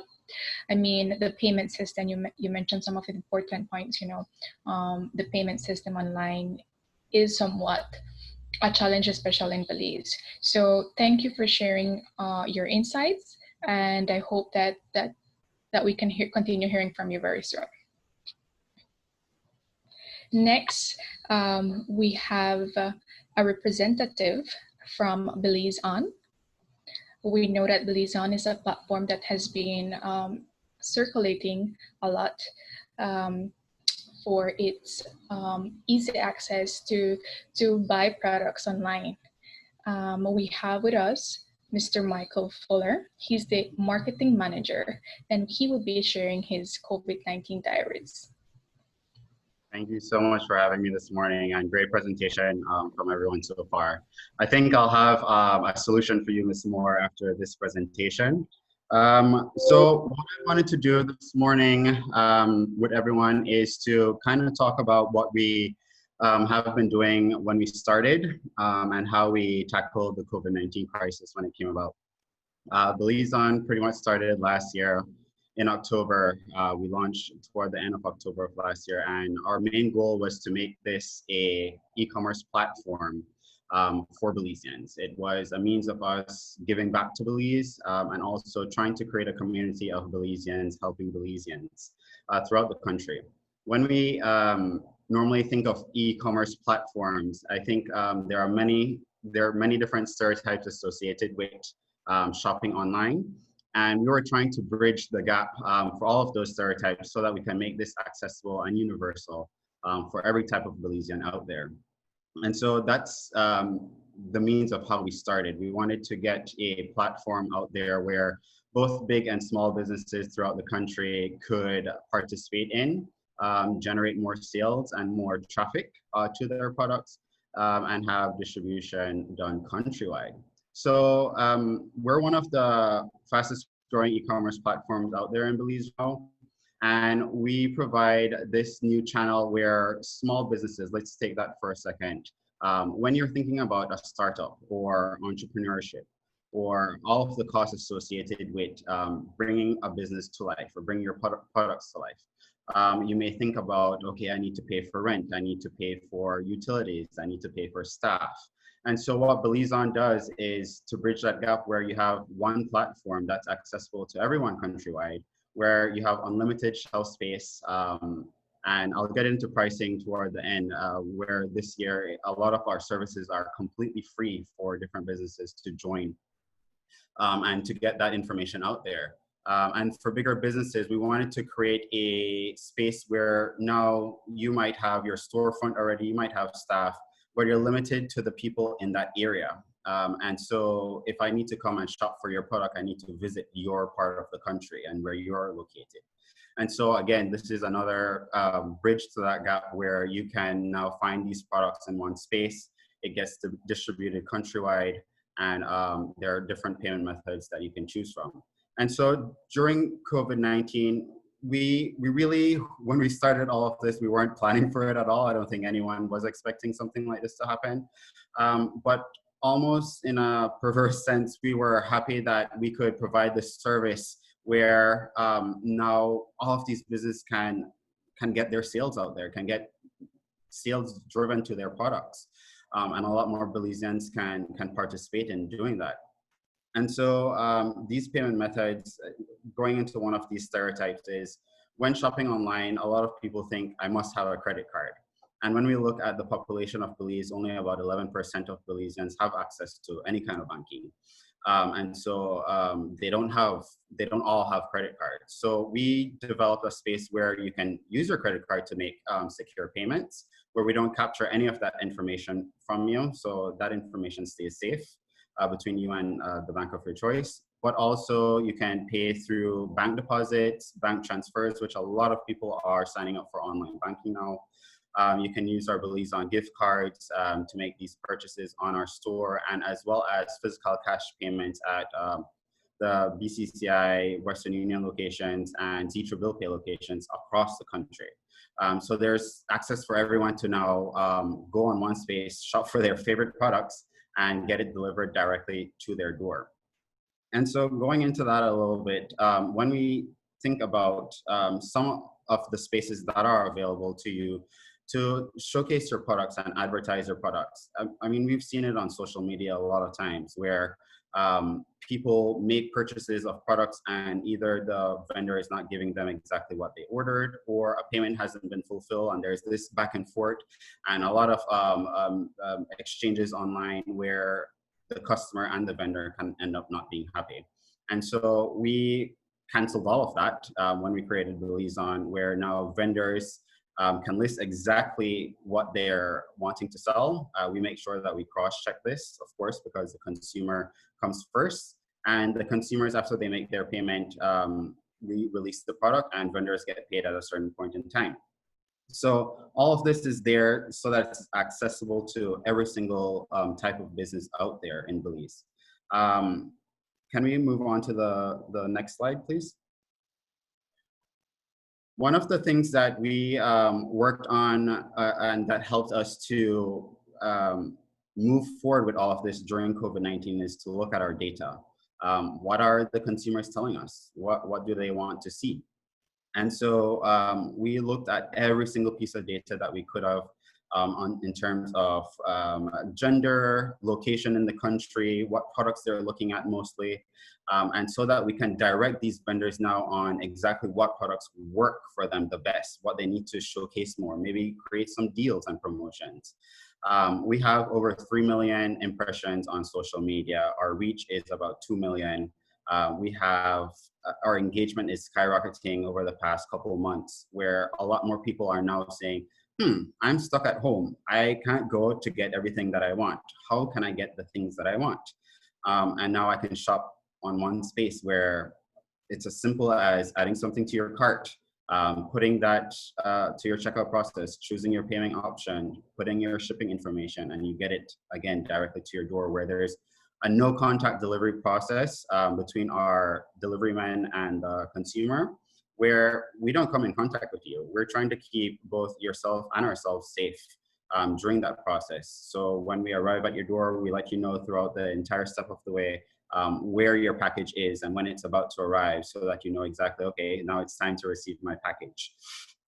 And so again, just looking at that data so that we can navigate how to list these products even better, and making the platform even more user-friendly for our consumers and for vendors. Can we move on to the next slide, please? What I'd like to get into now is, just for folks that are interested in all of this, is how easy of a process it is to get online. I mean, you can get your products online in 1 to 2 days after we've gotten some information from you. And that's simply to give us your contact information. We send you an email package of what all it entails to get listed, which is pretty simple. We just need information about your products.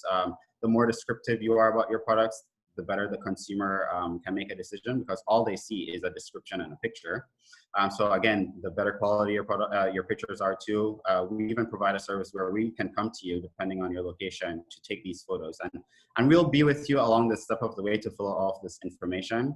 And finally, signing our contract, which pretty much just goes over quality control, making sure that the customer at the end of the day gets exactly what they want, and that you get your money at the end of the entire process. And finally, what I wanted to get into is to let you all know how much you can get out of something as disruptive but innovative as this. I mean, what we like to say among our team members is, let's not reinvent the wheel, you know. The wheel already exists. Let's make it a better wheel. Let's work together so that we get the wheel across the country, so that everyone can participate. Can you move over to the next slide, please? one of the things that we've been noticing as well is just going back to pre-COVID-19, when it comes to consumer behavior, a lot of people will wait until payday and we'll wait and save up, and we'll try to make that trip to Chatham Mall. Now, obviously that's not possible. But we have so many amazing products in our country that not even I was aware of before BelizeON came into existence. I mean, we have vendors on board who are doing all sorts of Belizean made products, from chocolates to salsas to meats to skincare products, health products, you name it, and it's on there. We have over 1,000 SKUs on the platform right now, so that your shopping becomes easier. You can bundle items, get it shipped to you. The cost is pretty cheap for shipping, depending on where you are in the country. And again, this comes to your door. So for those businesses or people who want to start, whether you have a small business, a startup, or a big business, how you can get on BelizeON is to, of course, give us your contact information. Signing up with any amount of products is completely free up until January 1st of 2021. So you don't have to pay for shelf space, pretty much. You also have access to our marketing and advertising department, where we'll, along the entire process, we'll give you pointers so that we can market better on our end, but also so that you can get your word out there on that you're online now and that you're through this channel that can provide you with all of this. Vendors also have access to deliveries countrywide. Again, during COVID-19, this was something that we prided ourselves off of, where we could, or with the restrictions that have been there and the ones that are currently uplifted, we were able to deliver countrywide for people. And if it was not at your door, it was at a point where we could meet you. And finally, you have access to some of the best customer service representatives in the country, where, I mean, on social media or through any means of communicating with your customer, we want to answer as soon as possible. When you're not answering on time, you lose that sale. And so you have access to a whole team of people to get traffic to your products, to get the word out there about you being in existence in Belize. Like I said, a lot of people don't know about a lot of these products. And it's accessible to every single Belizean out there. You need a mobile device, a computer, or some means. I mean, we've seen people who, let's say it's a mom wanting to shop for items on BelizeON, she'll ask her kids to shop, not necessarily her kids, but someone else in the family to shop for her on our online platform. And vendors, you don't even need to touch a computer to get your products up there. So in all of that, I invite all of you who are wanting to branch out and take your products out there to get more exposure, but especially more sales, to build our Belizean economy. Let's do it. Thank you so much. Thank you, Michael, for that wonderful presentation and how we can get some of the small businesses online. One of the things we're talking about is innovation and how can we go technological. And I think this is one of the platforms that offers an opportunity, an inclusive opportunity for any small business, despite there being micro, there being small, or there being medium, to go online and make an online presence. So thank you for that presentation, Michael. Next, we have another representative who will be speaking about their experience adapting to the COVID-19 and how they're remodeling and changing some of their products and services to meet the new demands due to COVID-19. I'll invite Mr. Karim Birch. He is the Managing Director of Slingshot Signs. Hi, good morning. Karim Birch is here. Sarita, thank you for the invitation, and thanks to be among all of you, especially the panelists that made a presentation. Thought it was excellent. I'll get into it with a slight detour from the major objective of the webinar that we have. The discussion here is the recover, retool, and position. It is something that I've always practiced in my business, this COVID-19 presented an opportunity where it affected everybody, the world pretty much. So it's something that constantly I've been practicing in my business, and I'll get into it on a title that I've heard somewhere. I can't remember where, but I'll use it. And that is the supply chain disruption. I'll get into that right after. But first, I just want to go through a quick fundamental of our goals. And that's the goal to survive in a business or as an individual. The goal is to survive. For me, there's two factors to it. Labor, which is work. It's simple and self-explanatory. Two, it's money. You have to have money. And money has three central qualities of mind and character. One, it is the medium of exchange. Two, it's a unit of account. And three, it's a store of value. That's the goal. That becomes the goal. I won't get into an explanation of that. I think we're short in time. But I'll continue now. And the vehicle for the goal is our labor. Whether we work our mind or work our bodies, they're pretty much the same. Nothing distinct about it. We gotta work. So the goal is fleeting. It always changes course on you, but you can't take your eyes off the goal. My grandfather, from a little boy, he always said these words to me that I remember, and I use it wherever I can to whomever is willing to listen, and I'll share it with you. Distractions are those things you see when you take your eyes off the goal. And with that, continue the example, there's a hurdle race. And we're all in a race as business people, as individuals, whether we work for somebody or we work for ourselves. We're always in a hurdle race. And the hurdles are there to slow you down. That is the purpose of a hurdle, but it's not there to stop you. So if you try to jump over a hurdle and you fall, get up, keep running. That's the intention of it. And those are the obstacles in life. You don't put your eyes on the hurdle. You keep your eye on the goal, the finishing line. So you stumble, catch a pace. You fall, get up, and run. Now that I've covered that fundamental, labor and money, and keep your eyes on the goal, I've been in business for a little over 21 years. And I've been practicing supply chain disruption. But in doing so, when I first began my business, I began with, again, with another fundamental instrument to survival. I began building a brand. I've been building my brand, Slingshot Advertising and Signs, for the last 21 years.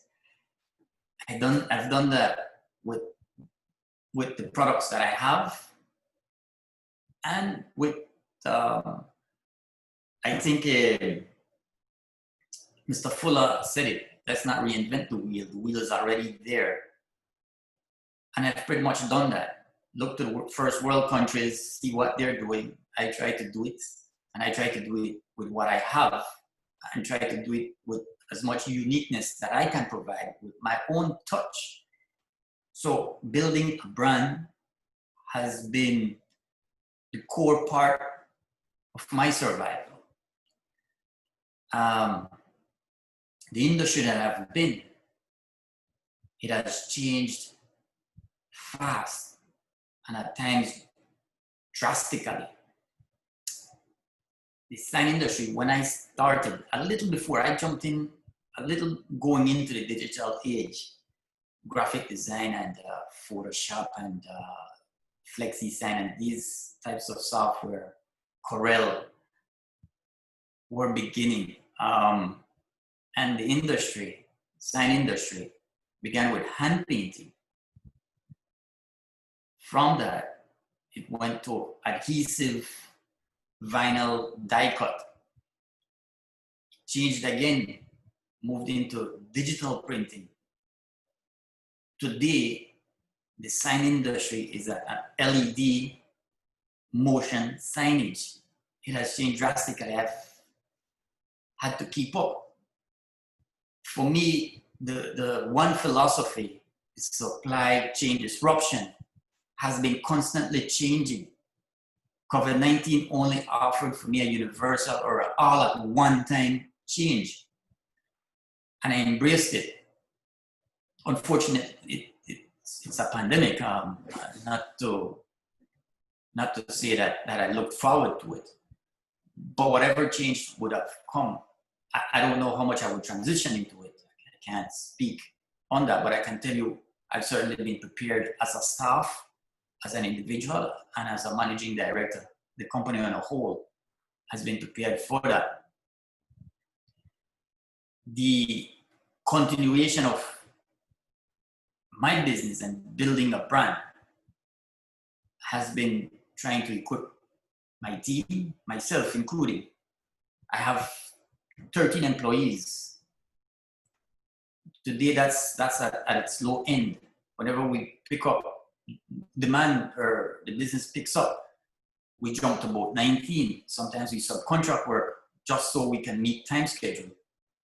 We play around with profits there, so that's a whole not a subject. But just that fundamental part where you understand labor, your mind or body, and money. It's a goal, and it's not something I want to say that you worship, but it is a factor in business, in anything, pretty much. Get that fundamental part. Now, getting into the supply chain disruption that I've been practicing every day, and the reason I practice it, competition comes your way, or little things tend to happen. The industry changes. Remember, to me, that's a supply chain disruption. There's no longer or much of hand painting, so I don't require brushes, I don't require stencils. That has changed. Adhesive vinyl, we use less of it. One time I used to stock up multiple colors, the rainbow of colors.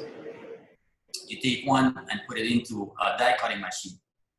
Everything is computer generated now with the graphics and graphic designs. So I no longer need much paint, no longer need brushes, I no longer need a variety of colors. I can order one color now, white or transparent, and I print my images on that. I can cut that as well. Those are disruption in my supply chain. So when there are not forces working against me, and those forces are simply two things. It's either a competitor, the competition, or a sluggish economy. Once I don't have those factors working against me, I still face up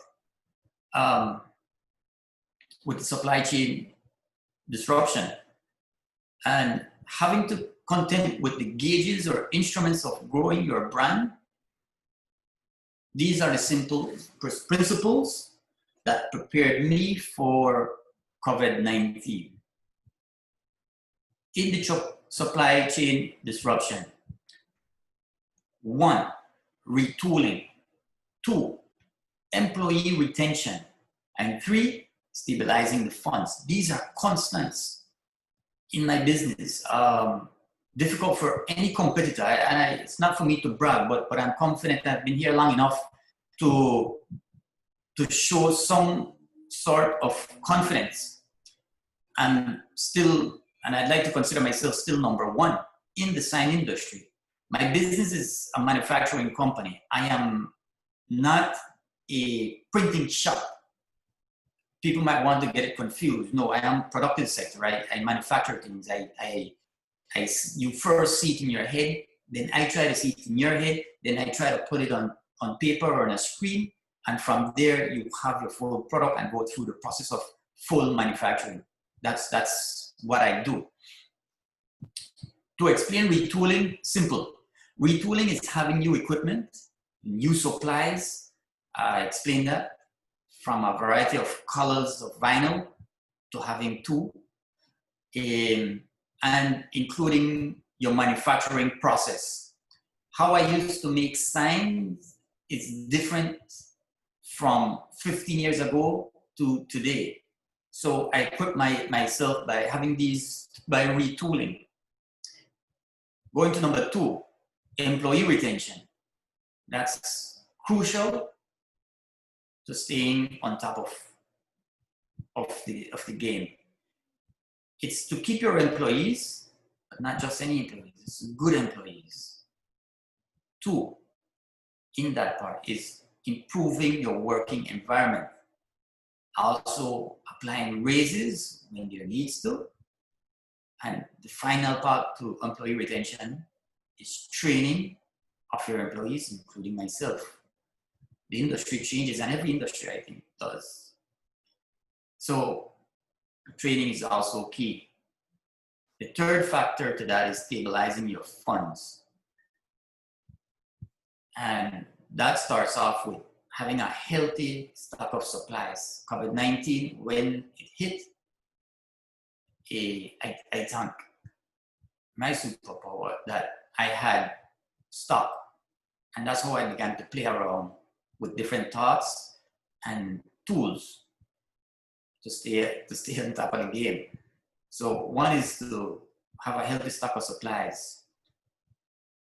And 2 and 3 are in one. Is to keep your financing in order by collecting on your accounts receivable and taking care of your accounts payables. With your creditors, you want to make sure your account is at its minimum, so that you can, if you don't have the cash right off, or customers can't make a deposit right away, you're able to extend your credit with your vendors. So that's one. The continuation of the supply chain disruption that continues to prepare me, including now sort of getting past this COVID-19. Well, the practice has always been the direct competition. Direct competition means you have new businesses coming into your industry, or you have loss of jobs for whatever reason, economy, different types of equipment or how to get the process done, or expanding your product line. And expanding your product line, what COVID-19 did to me is simply that I expanded my product line. I have, the first one was the face shields. Look around and I said, well, we could do that here, and I could do that with my equipment, with the stock that I have, supplies that I have, and I have everything for it. There's nothing that we had to import immediately. We had to import to simply to restock. But one item was the face shields. The second one was intubation cube. The third one was the testing boots, the cashier boots. And the fourth one are the sneeze guards. Everything that I mentioned in my product line are supplies that I have here, with the face shields, the lamination and the PVC cords, the PVC and the elastic cords are things that we use. We use it in different things, we just never used it like that. The testing boots are PVC sheets. PVC sheets are used primarily in hospitals because it's easy to sanitize. It doesn't observe the moisture or bacteria. Aluminum composites is what we use to make sign cabinets. The acrylic sheetings is what we use to make channel letters so that the light can illuminate through it. So everything that was on there it was a natural field for me to get into. But let's not forget that luck does play a big role into any business. Some big businesses, individuals might want to say, well, it's how I play this game. Honestly, it's how you take advantage of luck. I won't get further. The purpose is to share my experience. The second part of my supply chain disruption is always be mindful of changes. Now, changes come in the market demand. Changes come with inflation. And crucial that any entrepreneur should take this into consideration in moving forward as an entrepreneur. In the mindfulness of change, material redundancies, paintbrushes, I don't need them anymore. To do hand painting, I don't need it. To have a multiple of colors of vinyl, adhesive vinyl, I don't need it. Soon, I may not need adhesive vinyl at all because of the LED motion advertisement and signage. Redundancies. I would say parallel to that is also supply essentials. Look at what's being used now. With these LEDs now, I need power supplies. I need wires, electrical wires.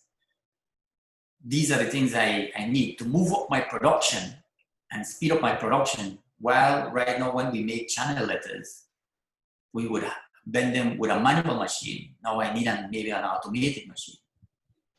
These are practices that I've been doing, and COVID-19 only allowed me the platform to exercise the abilities that I have. And third, in the supply chain disruption, if you're starting your business now, you're starting it with the goal to grow, and they're growing pains. I've been in the industry for 21 years and I've had a lot of growing pains. At times I've had so much demand, but liquidity could have been a problem. At times the demand was there because I'm growing, but I didn't have the skilled labor. The professionals needed to do it. And in the growing pains, times I had demand that I didn't have the equipment. Something as simple as putting a sign up 40 feet. I don't have a crane or a bucket truck to put that up there. So those are the growing pains. COVID-19 prepared me for a fast and rapid growing pain, but that I was ready for because I had my supplies there. When the demand was there, I need 2,000 face shields. I need 12 testing booths within a time frame. I was able to do it for simple knowing my fundamentals and have been preparing. The practice of preparing has always been there. So come this time, this age, yes, I was ready. If that happened maybe in November when it would hit Belize, I would be maybe low with my supplies and I wouldn't have been able to see the opportunity at hand. So that's where I say the luck is a factor, and I took advantage of my luck because I had all the supplies, the supply to test, to do prototypes and execute. So that's where I end my contribution to this webinar. Thank you, Ms. Arita, for the opportunity. Thank you too, Mr. Karim, for those wonderful insight on how the business adapted actually and reposition itself to meet that new demand based on COVID-19. You mentioned an excellent product line that you guys have put to the market, and I think those are their products that benefit individuals, they benefit office. So you not only went ahead and actually did the typical face mask, but you also went ahead and integrated new products for the offices and other areas that are actually, you know, in demand of these new items. So thank you once again, Mr. Karim. And thank you to our 3 entrepreneurs who shared their COVID diaries, all of them with different experiences. And it's important that, you know, we take each one of their experience and somehow implement it in our business. And each one of them were able to say what they've learned from COVID-19 and, you know, how they reposition their business model to meet the new demands. So now, as we are winding down to that 12 o'clock, you know, midday lunch, we want to finalize by having Ms. Monique Usher. She is the manager of the Small Business Development Center, a unit of BELTRAIDE. She will be thanking you all and sharing her insights of today's webinar. So thank you, Sarita, and thank you to our participants that joined in from the comforts of their office or their home. This is a part of National Competitiveness Month. And just to add, this is the 3rd year we're hosting it. Again, this year we had to look at creative in our approach with reaching to our stakeholders. And so we decided to offer a series of webinars. And if you visit our BELTRAIDE page, you will see the other webinars that we have for the remainder of the month. Of course, this was a very engaging conversation. We want to thank you for participating. We had Dr. Almendarez speaking on how entrepreneurship is the macroeconomic growth engine.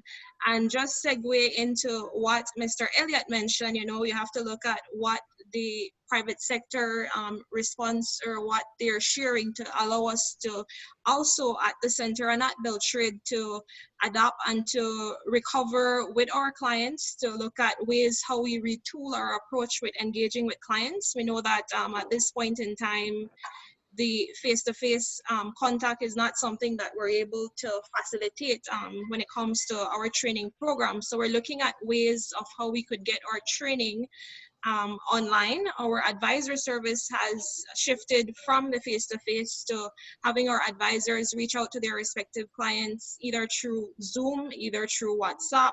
We even have some clients that we engage with on Messenger, and that is done in the interest to allow us to facilitate and to provide that support in allowing them to reposition themselves in the market. So we want to thank Dr. Sylvia from Compete Caribbean, who is all the way in Barbados, but very much engaged with what we're doing here in country. And of course, Ishmael, our partner at the Economic Development Council, and Dion, who we at times claim to have a very close working relationship with the Chamber. I mean, whatever it is that SBDC BELTRAIDE looks at spearheading, we have that support from the Chamber. So we want to thank all of our panelists who joined us on that roundtable conversation, and of course the participants who dedicated this morning to join in with this webinar. Ms. Lurcia, one of our SBDC clients, and of course Mr. Michael for accepting our invitation and sharing with the persons listening at home of a possible solution to a problem that they might face through maybe logistics, or not having that online presence, or not being tech savvy.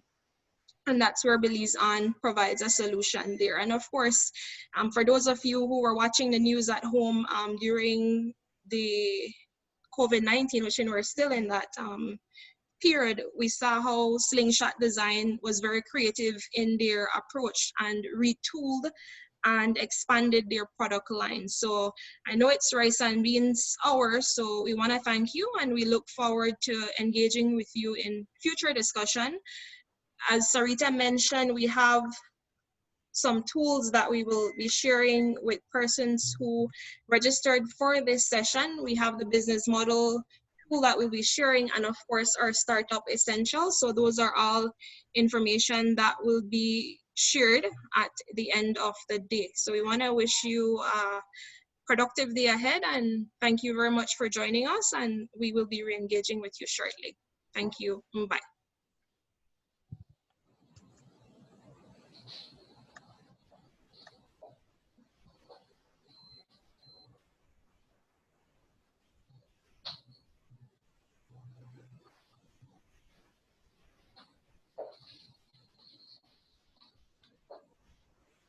Thank you once again, participants, and we look forward to sending you the tools and a record of today's webinar.